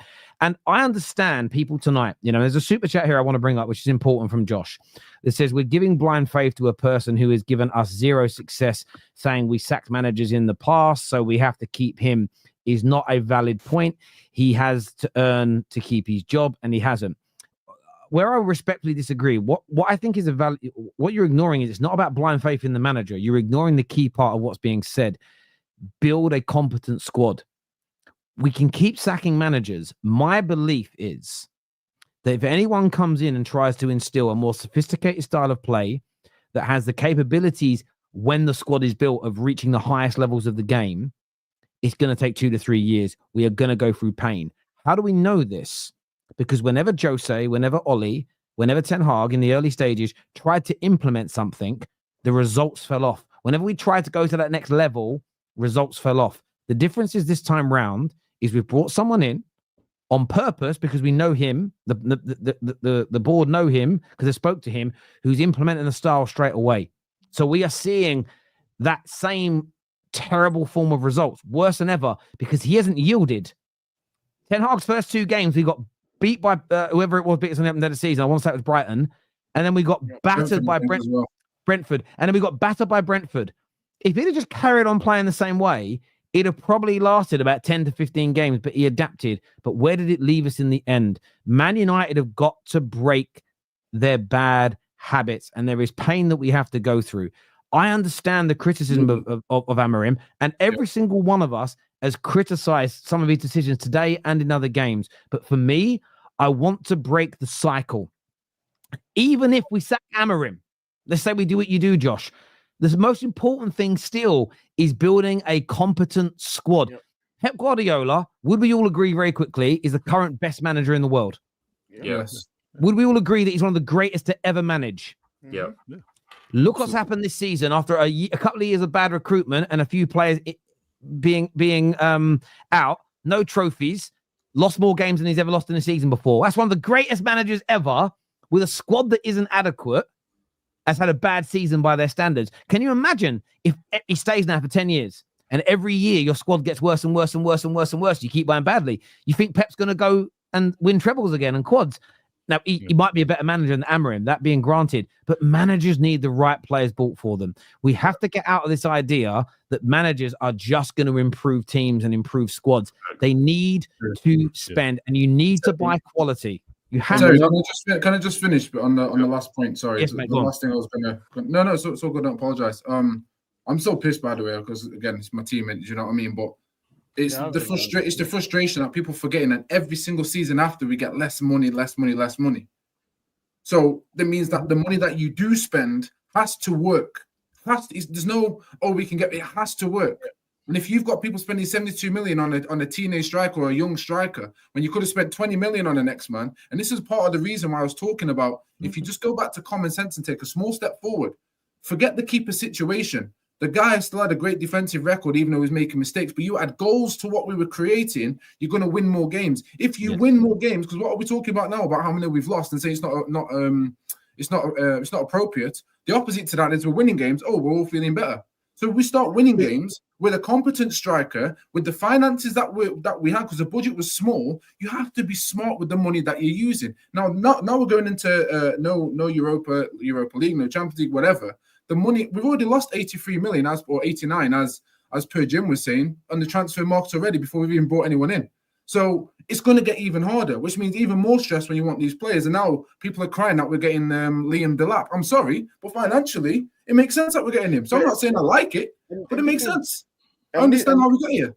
And this is the problem that we've had. Like you said, we spent 72 million on Rasmus Højlund. We spent 85 million on Anthony. We spent 60 million on Mason Mount. So every season, it was an absolute stick, by the way. Literally, we've had one of the worst transfer seasons 2 seasons ago with that Onana, Højlund, Mason Mount. But if we really look at it, our squad's been getting worse progressively year by year. Yeah, year by year, we've been getting worse. So therefore, that means each manager that comes in gets a worse squad each time. And then when this manager tries to do their own thing, to do what they're meant to be doing, these players aren't made for that. They're worse than they originally were anyway. So therefore, the levels drop. So therefore, the things don't go right. I just, do you know what it is for me? And this is the problem with a lot of these conversations. And I understand people don't have to back Amorim. They don't have to think he's the right person. He has been criticized. I have criticized him. We have all criticized him. The problem that we have is that people for too long at Manchester United, very similarly to when Arsenal were in a horrendous position for a club their size towards the back end of Wenger, then Emery came in and things got worse. They kind of went, and even after Emery, they kind of went slightly further backwards before they went forward.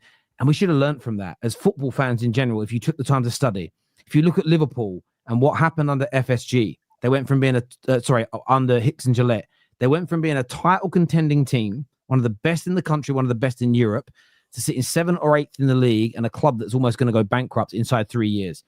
And then FSG came in and started to build them up again from that position. These things are not quick fixes. Man City, when they were taken over by the Sheikh, in the summer of 2000, and I want to say it was 2008. In the summer of 2008, yes, like 3 to 4 years later, they were able to win a league. Slightly different scenario because FFP and PSR didn't exist, and you could just spend whatever you wanted. Their growth, just like Newcastle's, would have been prolonged had those rules and regulations and the laws have been in place at that point. But to get to a team that could actually win back-to-back league titles and win Champions Leagues, you're talking more than a decade of work and growth.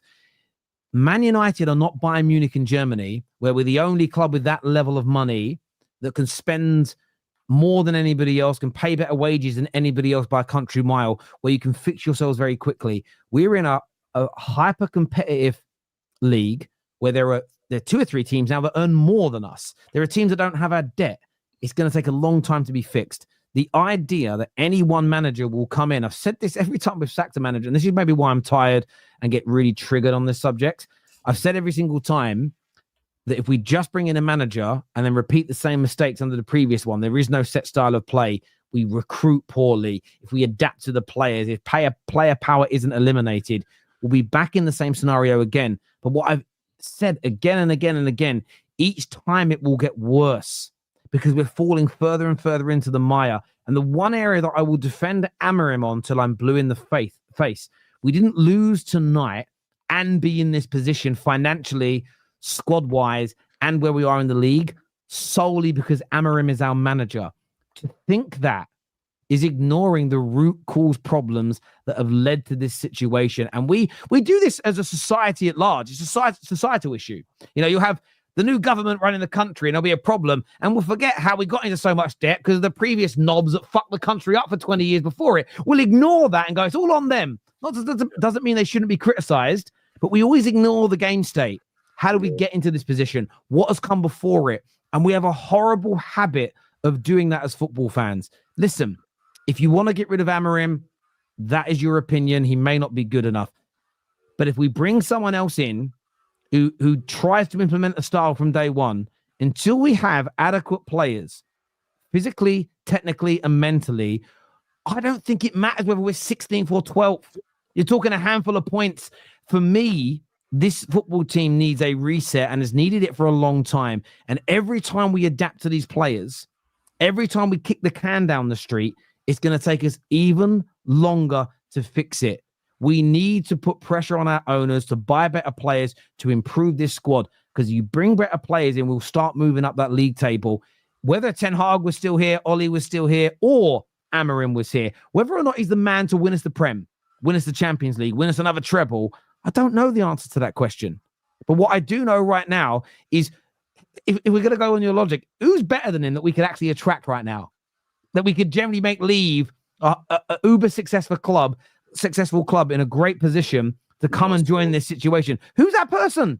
Not a soul. It's crazy. Sorry, V, over to you, mate. You want to say something? Sorry, brother. Yeah, I mean, I'll leave that Pep comment that was earlier because my only disagreement was that he would be performing the same way. I don't think he'd have your club at 16th or 17th. Like that's the difference. As poor as you ran, but maybe 12th.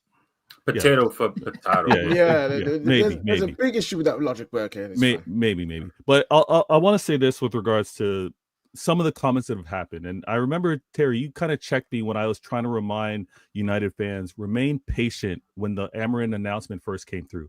I said, don't get too giddy looking for things in the first or second season. It's going to be a long road. And I feel I need to say that I need to say that again. But if some have no faith in this manager, that's fine. Or I shouldn't say manager because he's a coach. You guys are running things with the coach. If you don't think that he can do it, that's fine. I totally get that. You want someone else new. You're going to have more confidence. You think they'll right the ship. Cool.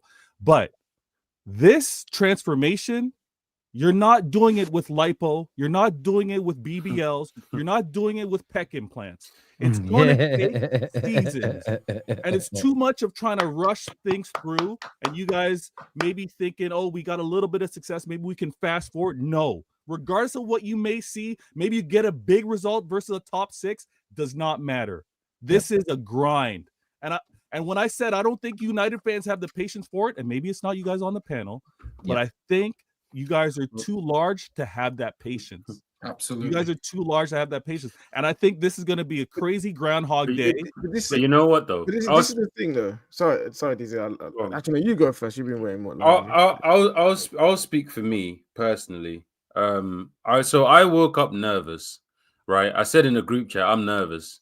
I filled my day with things because I was nervous, just trying not to think about this game. That's crazy, by the way. When bro, when the starting lineup came out, I was nervous because I looked at this squad and how far we've actually fallen is actually a travesty. So to me, I'm fully well prepared for years of a rebuild or however long it's going to take, because I look at this team and I look at this bench and I'm like, there is not a single soul on this team, in this squad, that I actually trust. There's not a single soul in this squad that I would be genuinely upset if they were gone. Maybe Bruno, but realistically, for the right fee, he's 29, 30. So is he even going to be around when United are a good team, as far as how long it will take for us to get back to the top? So maybe it might be best that we cash in like Liverpool did with Coutinho and actually invest in the right positions, especially in a situation where we are so far from the Champions League and we're missing out on so much money and we're in so much debt. It actually makes sense to sell maybe our most valuable asset to build something that looks like something of a team.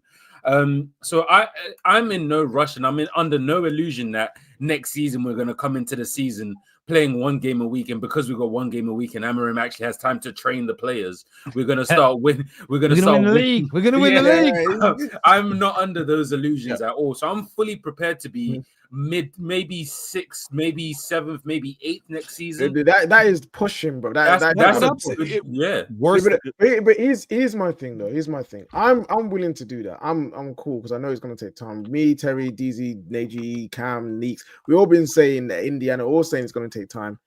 Anyway, but my thing is, I'm looking at INEOS now. I'm like, cool. What is your plan, bro? Like, what do you actually want to do with this football club? Because it's all well and good saying that you want to make us the best and you're getting us a new stadium. I appreciate that. And you're bringing in people into the football club that supposedly know what they're doing. And I know I'm okay with that. I'm cool. I'm happy with that. But at the end of the day, I need to see that plan come to fruition on the pitch. That's all we need to do. I don't need you to come out to make statements. You may not see it in 2 seasons. But here's the thing. Here's the thing where I'm not saying I need to see from next summer, boom, we're playing the most amazing football and we're gonna go do it, be amazing. Yeah, but it might be inconsistent. But I'm seeing what I want to see is consistency. What I want to see is a base level. Right now, with these players, we don't have a base level to compete. That is my issue. I don't know why you're shaking your head. I don't know what I'm saying is wrong. No, because you're asking for consistency. This rebuild it's not going to be consistent. But I don't think you understand what I'm saying. I'm saying consistency in what we're trying to do. When we go and sign players, what's the profile of players we're getting? What's the kind of where are we aiming to go when we're playing on the pitch? Can we compete? I'm not saying to flip and win, Vator. Yeah, I'm not saying win every game. I still think you're asking too much. That's the funny thing. I think you're asking too much. Game. To compete in every game. Yeah, that's too much. I think that's too much. I agree. To go into a game and give it your best and compete. No, there's a difference. There's a difference between competing, because competing means you have to be okay. For example, I'll speak for myself. When it comes to competition season, I have to be able to compete. When I'm training in winter training, I'm doing hill sprints and I'm out in the cold. I'm giving it my best, like I'm competing, but I'm not competing. Because the reality is, when the competition hits, I've got to be on full form. So if I'm not on full form, I can't compete even if I give my best. Let me also add to that analogy, because Terry was a fighter, all right? So he's accustomed to maybe delivering certain strikes with a certain form. But if you get an instructor that's trying to rewire that, there's going to be that inconsistency. It's going to look terrible for a while before it actually looks good. Yes, if Yes, if you guys are gonna really do this reset, get these players out, get a manager with a different system, you're gonna get a game where it's sizzling, and you're gonna get a game where you're off the mark. I'm not saying every game needs to be perfect and to the plan. I'm saying, do Ipswich compete in every game? Yes or no? Do they try to win? Are they trying their best? Okay. Yes. Are they trying their best? Yes, they try. Yes, that's all I'm saying. Try your flipping best every flipping game. I'm not saying to be the best already. I'm saying go out there on that pitch and play the best of your abilities. No one can. No one cares about that. I used to win. Yes. Only Man United now, though. I wouldn't think that would be a Anyway, loser mate, trophy. KJ, I think It's a real trophy. Sorry, I'm not doing it. KJ, just clarify for me. Yeah, go on. You go on. Yeah, because you meant the word you used was compete. So now you're saying to try hard every game. So I'm probably if I'm listening. Can I just say sorry? Can I just say I think what KJ meant, and I'm sorry to put it is be competitive in every game, so that you're not just being walked out like for instance, and I agree with him. So I think what he means, and tell me if I'm wrong, KJ, is we played really well and we won. We played really well and we drew. We didn't play that well.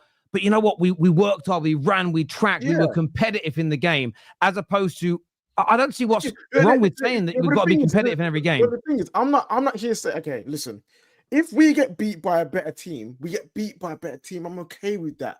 As long as I can see these players on that pitch given the rule. I'd say and again, season 2, fighting, season 3. fighting for every ball. Can you tell me this season that we have fought and competed in every single game? No, you can't. I can't say. KJ, I get you, right? I can't say I've seen every game and we've fought in every game. I've seen a lot of games. I'm going to say majority. I've seen a lot of games. I've seen enough to say that we haven't done our best. We haven't deserved to win. But I've also seen multiple times this season and last season where we were the better team to go and win, but we didn't go and get the result. And this is the whole point of football. If you don't win matches, I'll come back to what I said. Winning is more important than style of play in your first 2 seasons. Just like Liverpool this season, they weren't great. If you watch their football, if you analyze football, if you're one of those people, wicked, you'll get this.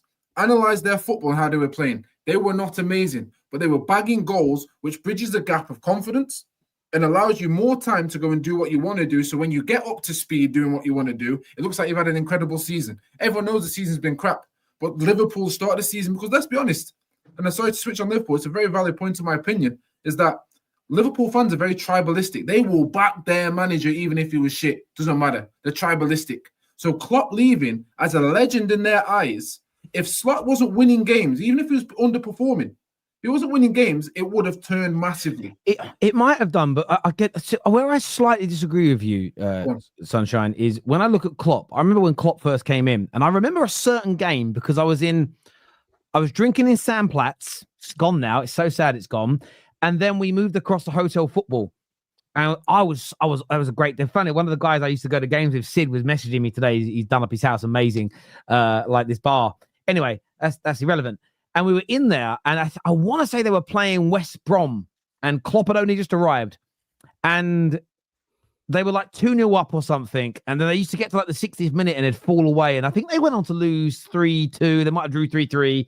And we were all in there, wee. And I had loads of Liverpool mates and I'm going, you shit, and messing around. Bravado, by the way, people. Bravado, not real comments, bravado. And I said, you guys, you should sack him, right? And this is the thing, this is how I've changed and I've evolved as a fan online. I used to do this whole thing about, he ain't going to win you anything, playing like that. You should get rid of him. I used to talk like this about Liverpool. And I used to have so many Liverpool fans. They used to school the shit living daylights out of me. They went, but we can see what he's trying to do. And as our squad as long as we improve our squad, and as long as our defenders get better, and as long as we add better quality players, we can see what he's trying to do. Now, you don't have to see Amorim like I see it. Again, I look at tonight and I think to myself, I'm going to name players we're linked to make the point. If Edison was out there tonight, if by the way, if Emi Martinez is in goal, it's going to extra time because a decent goalkeeper. We haven't even mentioned Onana. That man was standing in cement again, and he couldn't move. Mate. As an example, you put Liam Delap out there. You put Cunha out there. You put an Mbomo out there. Is it feasible that the result is different? I think so. One of the things I saw today, and I so wish I was doing a watch log at this point, Bruno played a decent ball through to Mount. And Romero got there before Mount. And I thrown stuff around my office. I think I threw my daughter had her sunglasses in here. Before she went to sleep. And I threw these. I'm glad they didn't break because she'd have been so sad. I picked them up and threw them because they're cheaper than my Ray-Bans, right? And I threw them at the wall. And I went, see, I'm talking to myself, going, see, if we had players with more pace, we're in there. And it's the whole game. So for me, I think you need to have a style of football. Forget the manager. You need a style of football as a club first. Then what you do is you add the players to it. The problem is and I don't even know if I don't think this is match going Man United fans. I think it is the online fan base. We want to be fixed now because what we can't handle is I've looked in my group chats. I see you, Ches. I see you guys. Still will give me shit. I can take it. It's not the end of the world. I know face to face we're all cool. A lot of online Man United fans, they want Man United to be a stick that they can beat people with. So they need instant gratification and they need instant success. But where I agree with you, Sunshine, I agree with all three of you, is that there is no quick fix to our problem. We can sack Amorim today. I'm not going to cry about it per se. For me, all I care about beyond the manager is improving the squad, bringing in a better goalie, better defenders, faster, quicker, stronger, more powerful midfield players, and attackers. Sunshine, this is where I agree with you wholeheartedly, the score goals. It's why I like who we're linked to. We need to add 30 to 40 goals to our squad next season in the Premier League, because if we just had more goals this year, forget every other position, we're 5, 6, 7 places higher in the league, and the reaction to losing tonight is not the same.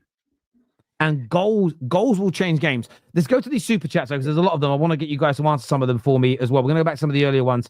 What money will Amorim get to spend? It's dark. Look, they're talking between 150 and 250 million, which is decent for a summer. Personally, what I would like to see, I haven't said this on camera yet, but I'm saying it tonight. I wouldn't mind us doing a little bit of a Chelsea. And what I mean by that is spending a year and a half's worth of money, amortizing it, taking a bit of a risk.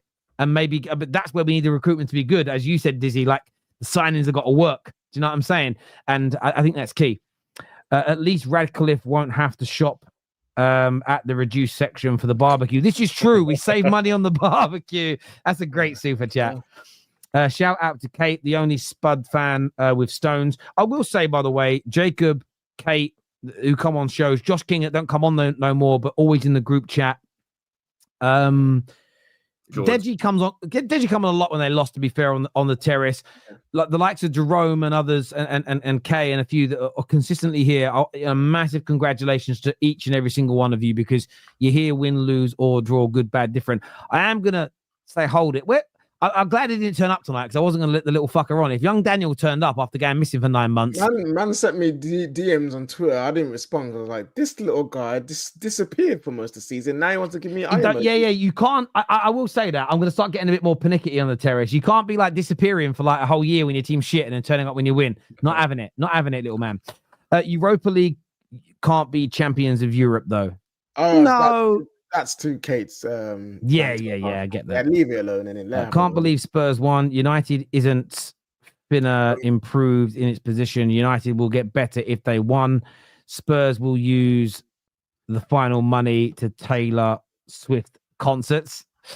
Deji, you fraud. You're only showing up now. In fairness to Deji, I mean, listen, there's actually Jerome actually called Deji out as demo. Says, why on earth is Deji cooking United when he is the one insulting our manager week in, week out? Nah, man, is definitely not the time to be cooking anyone, especially with the crap season we had. I will say that there are a lot of Spurs fans tonight that this is why, you know, me and UK have had this conversation about you can publicly attack every part of Man United and be negative every single day. And then when you win, you just get to join the party, don't you? Well, you know what though? Also, I'll shoot Deji some bail. If you haven't won a trophy for 17 years, when you win a trophy, you want to talk your shit. You want to pop your chest out a little bit. So that is what that is. A lot of it was off base. It wasn't. That's not us. It's not me calling him out. That's Spurs fans calling him out though, because they're like, you were, and that's why I asked about the pig comment, because it was the Spurs fans in my comment section in my DM going, ask him that, because they felt that he and other Spurs fans went too far, and then tonight they're all celebrating and. Yeah, listen. Is that not the beauty of what we're talking about, though? This is the difference from the emotional side. Again, that's why you can't take emotions too tough. You can't take it as literal, because a one win or a victory that satisfy your need, then all of a sudden gets rid of that anger and frustration, which is where most of these opinions come from. Bro, I agree, which is why when people said to me earlier tonight, you don't look that angry for losing. It's not that I'm angry, I'm broken. Yeah. And it's just, for me, I'm not a nice person when I'm angry. But I'm actually quite pleasant when I'm broken. Do you get what I'm saying?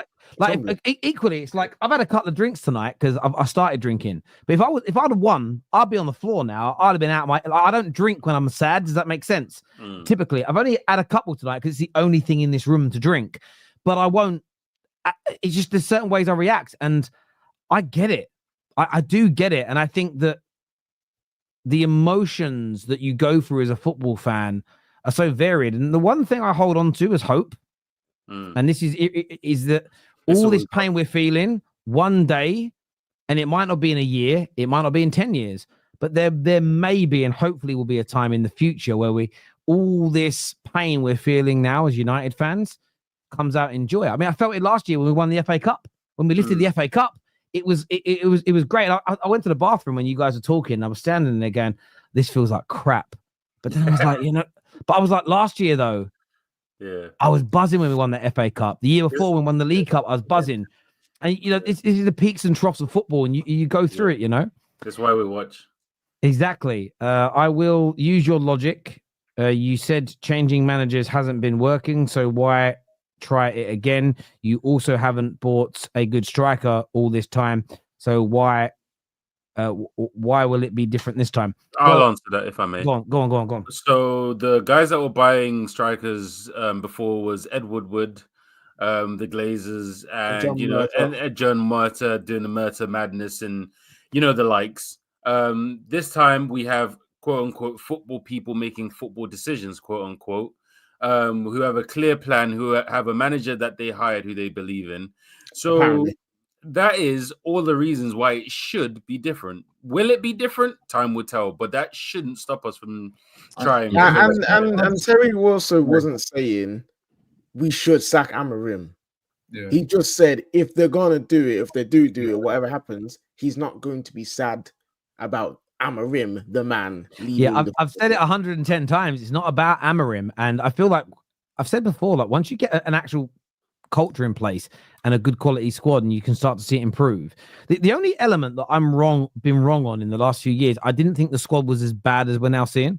I thought it was slightly better than this by a few positions in the league, but it's been supposed to be even worse. And for me, it's not sacking the manager in itself won't fix us. And I've said that after sacking every coach. This squad needs to be improved massively, but it's the mentality.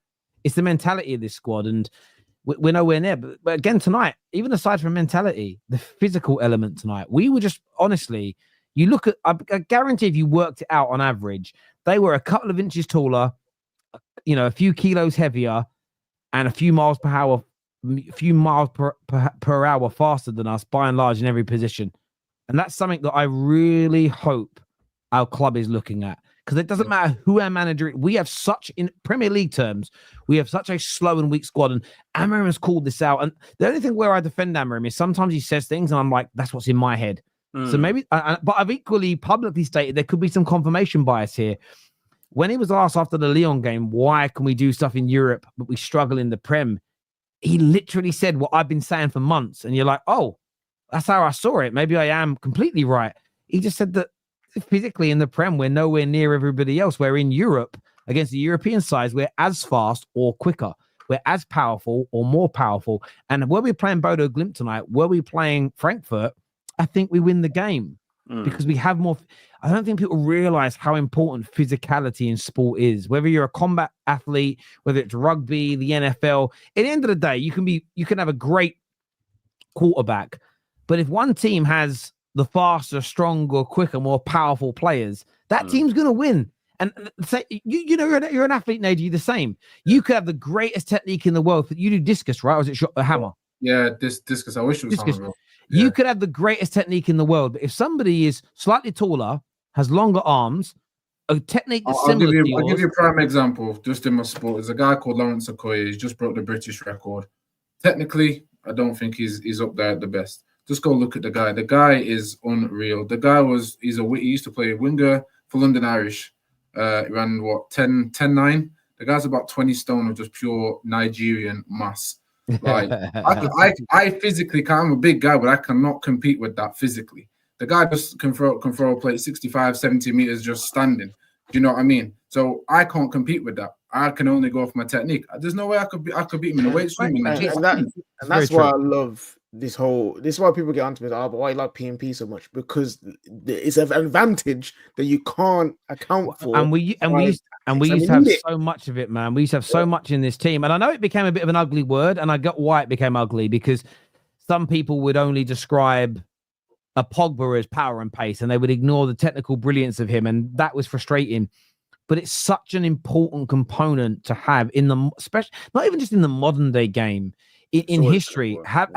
It's so important in sport. We're not talking for those who are just surface level, who are just trying to look over this conversation. We're not talking go and sign 11 Adama Traore's because they're physically built like me. We're not saying that. We're saying these players that are actually able to apply their size, strength, physicality, and technique to what is being asked of them on a consistent basis. That is the difference. Yeah, you look at someone like Cunha. He's actually technically better on the ball than Mason Mount, stronger, fitter, faster. You add him into that role tonight. Again, I look at it and go, there could be an improvement, which is why I'm so focused on the squad improving before I'm thinking about sacking managers. But Joshua's back again, and I respect the super chats, brother. He said, Terry, you mentioned goals. This is why I don't blame everything on Ruben, because we have a lack of goals. Who did the board by Ugarte, but who he replaced, Scott McTominay, who gets goals that matter in his team. And this is exactly more to my point. It's not that I don't think there is criticism for Ruben, and to a degree, and I've said it on many streams, I get why some people don't like how he's playing, but our squad is poor. And the one thing with Scott McTominay, he wasn't great in the Prem on the ball. He wasn't a great central midfield player, but what he did, and we only discovered this late on, which is even more painful, is he probably won us an extra 6 to 9 points in the league last year with the goals that he grabbed. Yep. But actually, and that's why we actually last year, I think our predicted points based on our XG and how we played and goals against 15th. had us around 15th. All that's happened this year is we've had less goals in the team because players like Scott have gone, Rasmus has regressed, a new manager's come in and tried to make us play in a different way, and we have hit the levels that we were expected to be at. So I completely agree with you. It's such poor decision making at every single level, and that's why this summer is so important for INEOS, because they said in their interview, well, so Jim said, we know we made mistakes, we didn't have everybody in, and we decided to keep Ten Hag, and we bought these players, and we did X, Y, and Z, and it went wrong, and they've put their hands up. So I applaud them for admitting they made a mistake. But this summer has to be so good. They say somewhere that if you sign 60% of your players that you sign end up being hits, you're in the top percentile of clubs. We need to be aiming for 70 or 80% this summer. We need such good recruitment. It's unbelievable. And this brings up a question that I've got for the team, because I've been harping on about this for months, and I've got a lot of pushback, which is fair. But these games and these moments are why I believe what I believe. Man United need a minimum of 8 players in the summer. And people say, but how do you just want 8 average players? No, there are players out there of quality like Cunha, like Dilap, like Cherky, and many other players out there whose profile and ability and physical ability and all these different things are what we need, and do not have to cost 60 million each, 50 million each, 80 million each. I know a lot of people say, give me 4 quality players. That's all we need, and we can go again. Well, I would agree with that if we're in the Champions League, where we've got the resources to go, you know what, let's just splurge it on 4 really good players and go from there. But you've seen in this squad, that's not good enough. We need to see like 10 man plus gone, and I need 8, and these 8 are like 5 starters, 3 squad players. Because if we only bought, let's say we got Gyökeres and Cunha, and that's all we could afford, right? Say we just got that. I know Gyökeres ain't gonna come. It's just for example. If Gyökeres gets injured, we're back to Rasmus Højlund. If Cunha gets injured, we're back to Mason Mount. We need a squad, and I would rather, especially being out of Europe now and having more time, like you say, quote unquote, on the training field to practice and do all of these things and try different things out in the cups. Go get me 8 players, go sell 10 to 15, and we can start this rebuild properly. Because what we fail to do time and time again, we hold on to players for too long. Hence like why Luke Shaw. Luke Shaw here, who's been here for like 10 years. Starting the final. Yeah, starting the final. We've got Lindelof still here. We hold on for players too long, and we don't strike when there are players like Cherky for 20 million and all these different players coming up. We was afraid about Caicedo when we wanted to get him, afraid of Alvarez when we wanted to get him, afraid of Bellingham, Haaland, afraid of all these players who are quality at a good price we were afraid to get because they didn't have the name or the age profile, whatever. We need to stop doing that. Go and get players that fit what we want to do. And we've got a whole season now. Yeah. This game's done. This game's done. Give INEOS a little bit of credit. Now to focus on. Give INEOS a little bit of credit, like it or not. If you look at the deal they did for Zertsky, look at the guy's wage and how much we paid for him. Look at Mazraoui's deal. Look at the Delict deal.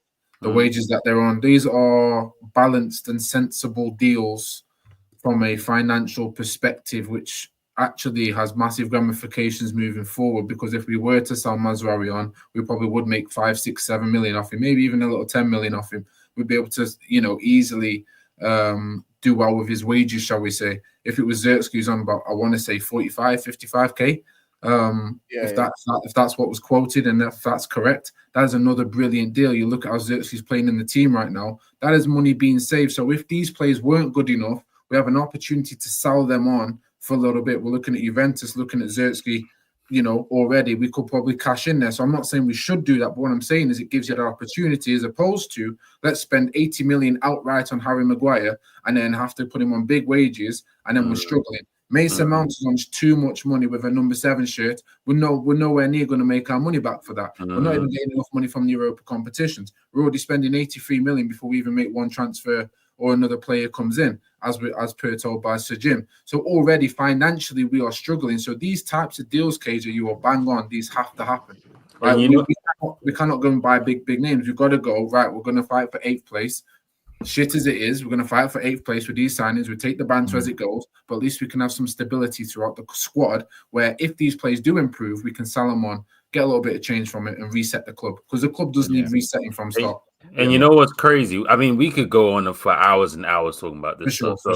But I think what's flowing under the radar, we actually haven't really talked about some of the performances from the players that we saw today and across the season.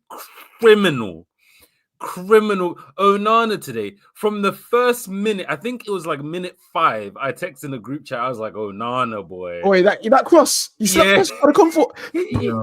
I was like, Luke Shaw. I was like, oh my, this brother looks like he should be in the retirement home. You know what I'm saying? Maguire looked unsteady. Dorgu was the only player, respectfully, that put them 6.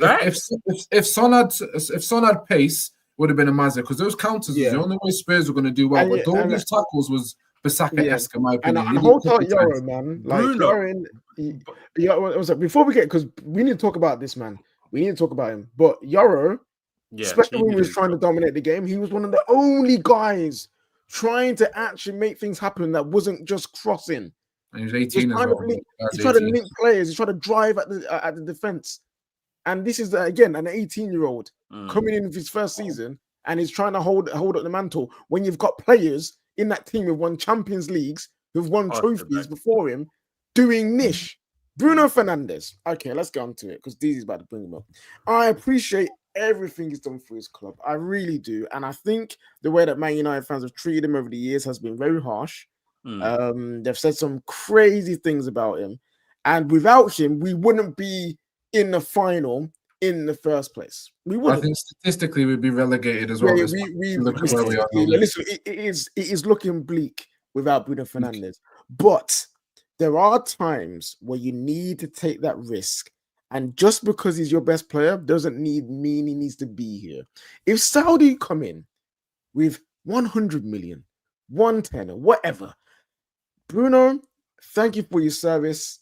It is time to move forward. And it's not a diss on him. It's not a disrespect on him. It doesn't take anything away from what he's done for this club. But Man United are in a place now where we actually need to stop being Bruno Fernandes FC. We need to start seeing other players coming in and rising to the occasion. And his money would actually help us facilitate that. And especially now we don't have the Champions League money. It's something we have to consider if it's coming in, because and I'm just throwing names out there, if you can go and bring Belieber in for that, but you could bring Belieber in and Cherky in for that money, that helps us. We're already getting Cunha, and I always knew we're probably going to get a here we go tomorrow on Cunha to help soften the blow a little bit. But I agree, and there were some criminal performances tonight.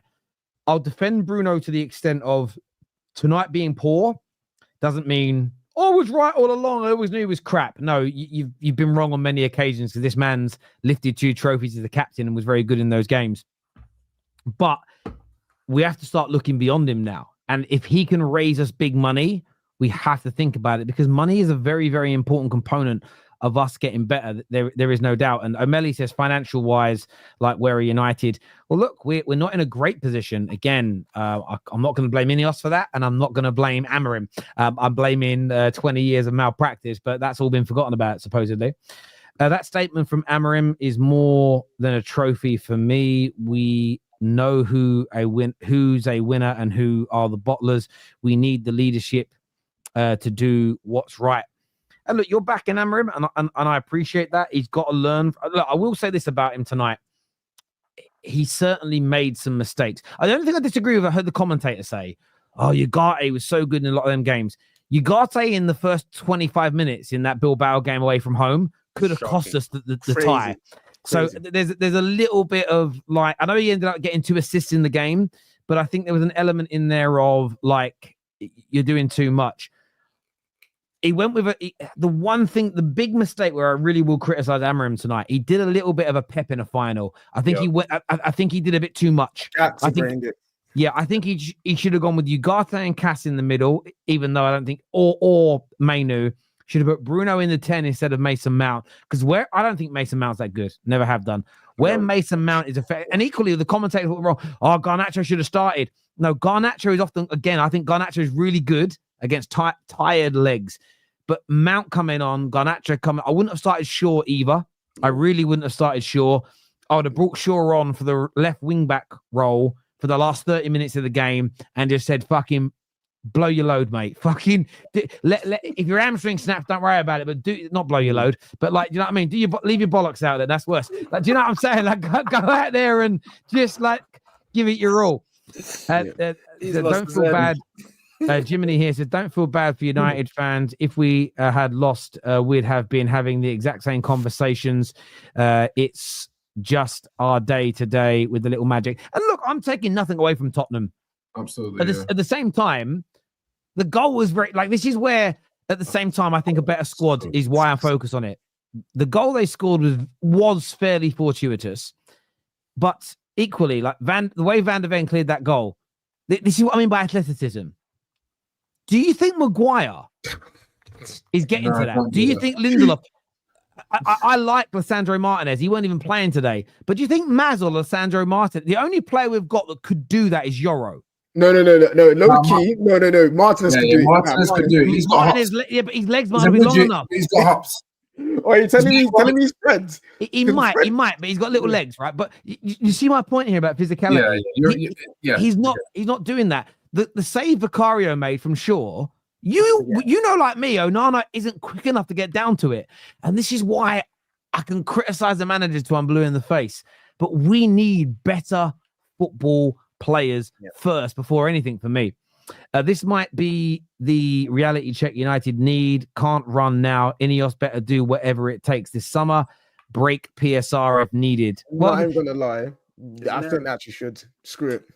What? Because all you get is points deductions. So if we're going from 16th to 10th, I'd rather get that and a points deduction. And then you get a point deduction, drop back to 16th, but at least you've improved your squad. Yeah. There is an element of truth there. There is an element of truth. It's getting chess. It's getting like chess. We have to do it.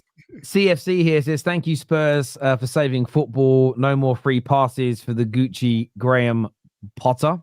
No.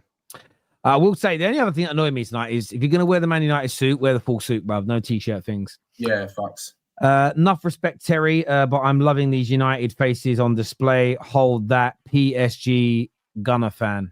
What do you mean you're PSG Gunner fan? One team only, brother. Fair enough. 25. People can change whatever they want, innit? Have Spurs had a better season than Arsenal? No. For them, yeah. I'm quoting Tottenham fan and Tottenham legend Graham Defoe, Jermaine Defoe. Just Jermaine Defoe is all I'm going to say. Jermaine Defoe. Go watch his clip. Domination in the location. Congrats, Spurs. Thank you, Man United. Humiliated us 8-2. Now deliberately gave Spurs the European Cup. Inject the misery into my veins. Our PR would announce Yamal signing tomorrow. Come on, you gooners. That's actually quite funny. You know why I say United have spent at least, sorry, you know why I say United have to spend at least 400 million. United have 6 teams ahead of you. Well, United have a big, have to go big if United want to compete. I don't think United have a choice. City, United, City, Chelsea, Villa, Forest, Arsenal. Newcastle, Newcastle, Brighton, Bournemouth, Literally, Brentford, Palace. We've got 13 teams in the league or something Shit. stupid are better than us. Like it's and it's not even the fact that they're better off by chance. They've actually built their clubs and squads very well to the stage Very where it's like they can be consistent next season. We cannot. Yeah, very. This is why I don't think we'll being 12th is a negative. Because I'm looking at other clubs as well and going raw. By badge, we should be there. But it's only a negative, Najee, to people that think there's a quick fix to this problem, you know? Yeah. United need a massive clear out. Honestly, who do you keep and who do you sell? Subs as well. Other than the lit, only one I'd keep, if anything, sell the rest. I think the lit of all people is funny to be the one that's guarantees. I like the lit. I don't like the lit. It's easier. Here's how you ask this question. It's easier to say, who do you keep? So, Deji, who do you keep out of this current team? Out of this current team, genuinely, I keep Euro. Yep. Mazraoui. Yeah, I can agree with that. Ahmad. Oh, Ahmad. Yeah. I could be. He does. I don't know if he exactly fits the system, so I could see argument for both. And I think that's probably about it. To be honest, I'm not gonna lie. Three. See, you got 3 men. I can see an argument for selling literally everybody. You know what I mean? I'm personally saying you keep Mainu in there as well. Maybe maybe Maguire as well. I think he's earned his way to be a squad player. No. If Bruno Fernandes needs to be on the shopping list, on the get out list, if we're talking about who I would like to see here in 3 to 4 years time when we've cleared it all out, like when the new if we actually built a new full squad, the only ones right now, Euro, Ahmad, and Mainu are the only 3 that right now in my heart I want to see you here in 3 to 4 years time. Everybody else, like I like Maz. Maz has been a good signing for us, but I still think Maz at the elite end of the spectrum is a squad player. So maybe he stays, but he's a squad player, you know. And it's one of those ones for me. But I just feel like for Liverpool, Terry. Remember Emery Chan when he first came in? Yeah, he was and he was benched and then he was done. That's Mazraoui. Ragdog here says, as an Arsenal fan, I really wanted United to win since I hate Spurs, but well-deserved congratulations. United need to keep Amorim and support him. He needs time and money. Need to regroup quickly. 14th position is still on with a little help from Brentford. Where we finished now is so irrelevant. Bro, I'm so happy the season's almost finished. I can't wait. Sunday is going to be one of the greatest days in Man United history because the season's done. Yep. Do United now rely on loanees in order to get quality, just as attraction for big players, like a marketing strategy? Have United been told what's actually happening? Is it just noise? What's the plan? Well, none of us are gonna know the full plan, and we should never know the full plan because otherwise other clubs would know what we're trying to do, and it would scarper things. But not like it matters, Terry. Flipping on, they're doing it better than us, mate. Yeah. Oh yeah. So what United are doing? Fucking hell. Conte plays 4-3-3 at Napoli. Is this his system? Again, this is look, it's just this is the thing, right? Is that I don't even think the formation is just something that doesn't bother me. Do you know why? Because when Garnacho came on, Dorgu tucked in and Garnacho went out wide instead. It's about the positions on the pitch that you take up when you're attacking. So yeah, it's about the style you play. Does the manager have a plan B? Will he put Maguire up front again as a strike? That's a kind of plan B that I've seen people attack other managers for not doing. So yeah, better players needed, please. I'm not going to lie. If I was a United fan, I'd be looking at every aspect as in where do we go from now? Yeah. Now, this is the thing, bro. I've been talking about this stuff for 10 years online. I'm glad you've said it. And that's why my mindset is so different to a lot of other Man United fans, the same as Sunshine and KJ and Diz, because we've been having these conversations, and there'll still be channels tonight and YouTubers and TikTokers and journalists that will go on the manager and they'll blame a few popular players to attack, and it'll go viral because rivals will love it. But those guys have been wrong about the root cause problem of Man United for 10 years. So I don't take any of them seriously because their view of our root cause problems have consistently been wrong. And you know what? Sorry, Sorry, go really on, mate, quickly, Nav. The beautiful thing about what you said is we will find out this summer exactly how serious this club is. Yes, 100%. 100%. Will PSG and Real Betis continue this drought and trend? I hope so. Yeah, listen, I'd like PSG to win it. You're also on a trophy drought as well, so. Yeah, look, I think PSG and Chelsea win the last 2 trophies this season. I think that's the way it will go. Did you see Maguire come and shove and shout Romero at full-time? Thoughts? I did. Look, I'll be honest with you. This isn't bitter because they won. I thought Romero tonight was a bitch. I think the way he behaved, and that because there was a time where he acted like he was hurt on the floor, and then after the game, he didn't. It wasn't Maguire. He walked past Maguire and said something, and Maguire went after him. But this is this is where I think we should bring into football. Like, you know, in hockey, they can have a fight, but they get a little sin bin. You should, because imagine you were told as a player, if you and another guy square up, the referee will let you two have a punch up for no more than a minute, but then you both get a 5-minute sin bin. I wonder how many players would shut their mouths. I wonder if Romero really wants a punch up with Maguire. I don't think he does. But yeah, I thought he was a little bit of a baby tonight, Romero. But that's just my view. Ozil is a great example of KJ's point. Yeah, I mean, selling or letting go of Bruno Fernandes to try and move on as a team. Arsenal did with Ozil, Aubameyang, and Lacazette. Every team does it sometimes, you know. Liverpool does it with Coutinho. Look at City with KDB and what he's delivered. They still know it's the right time to move on from KDB. Or look at PSG and Mbappe. Mbappe moved on. They might win a Champions League. They might do a treble. They might do a fucking treble. You know what? Sorry, just quickly. I love Bruno. I absolutely love Bruno massive, as you know. But from a financial perspective, I'll give you the same angle as I did with Onana and De Gea and the strike situation. We don't make Europa, which means we've missed out on 100 mil as well. So it furthers more the boat that we now need this money.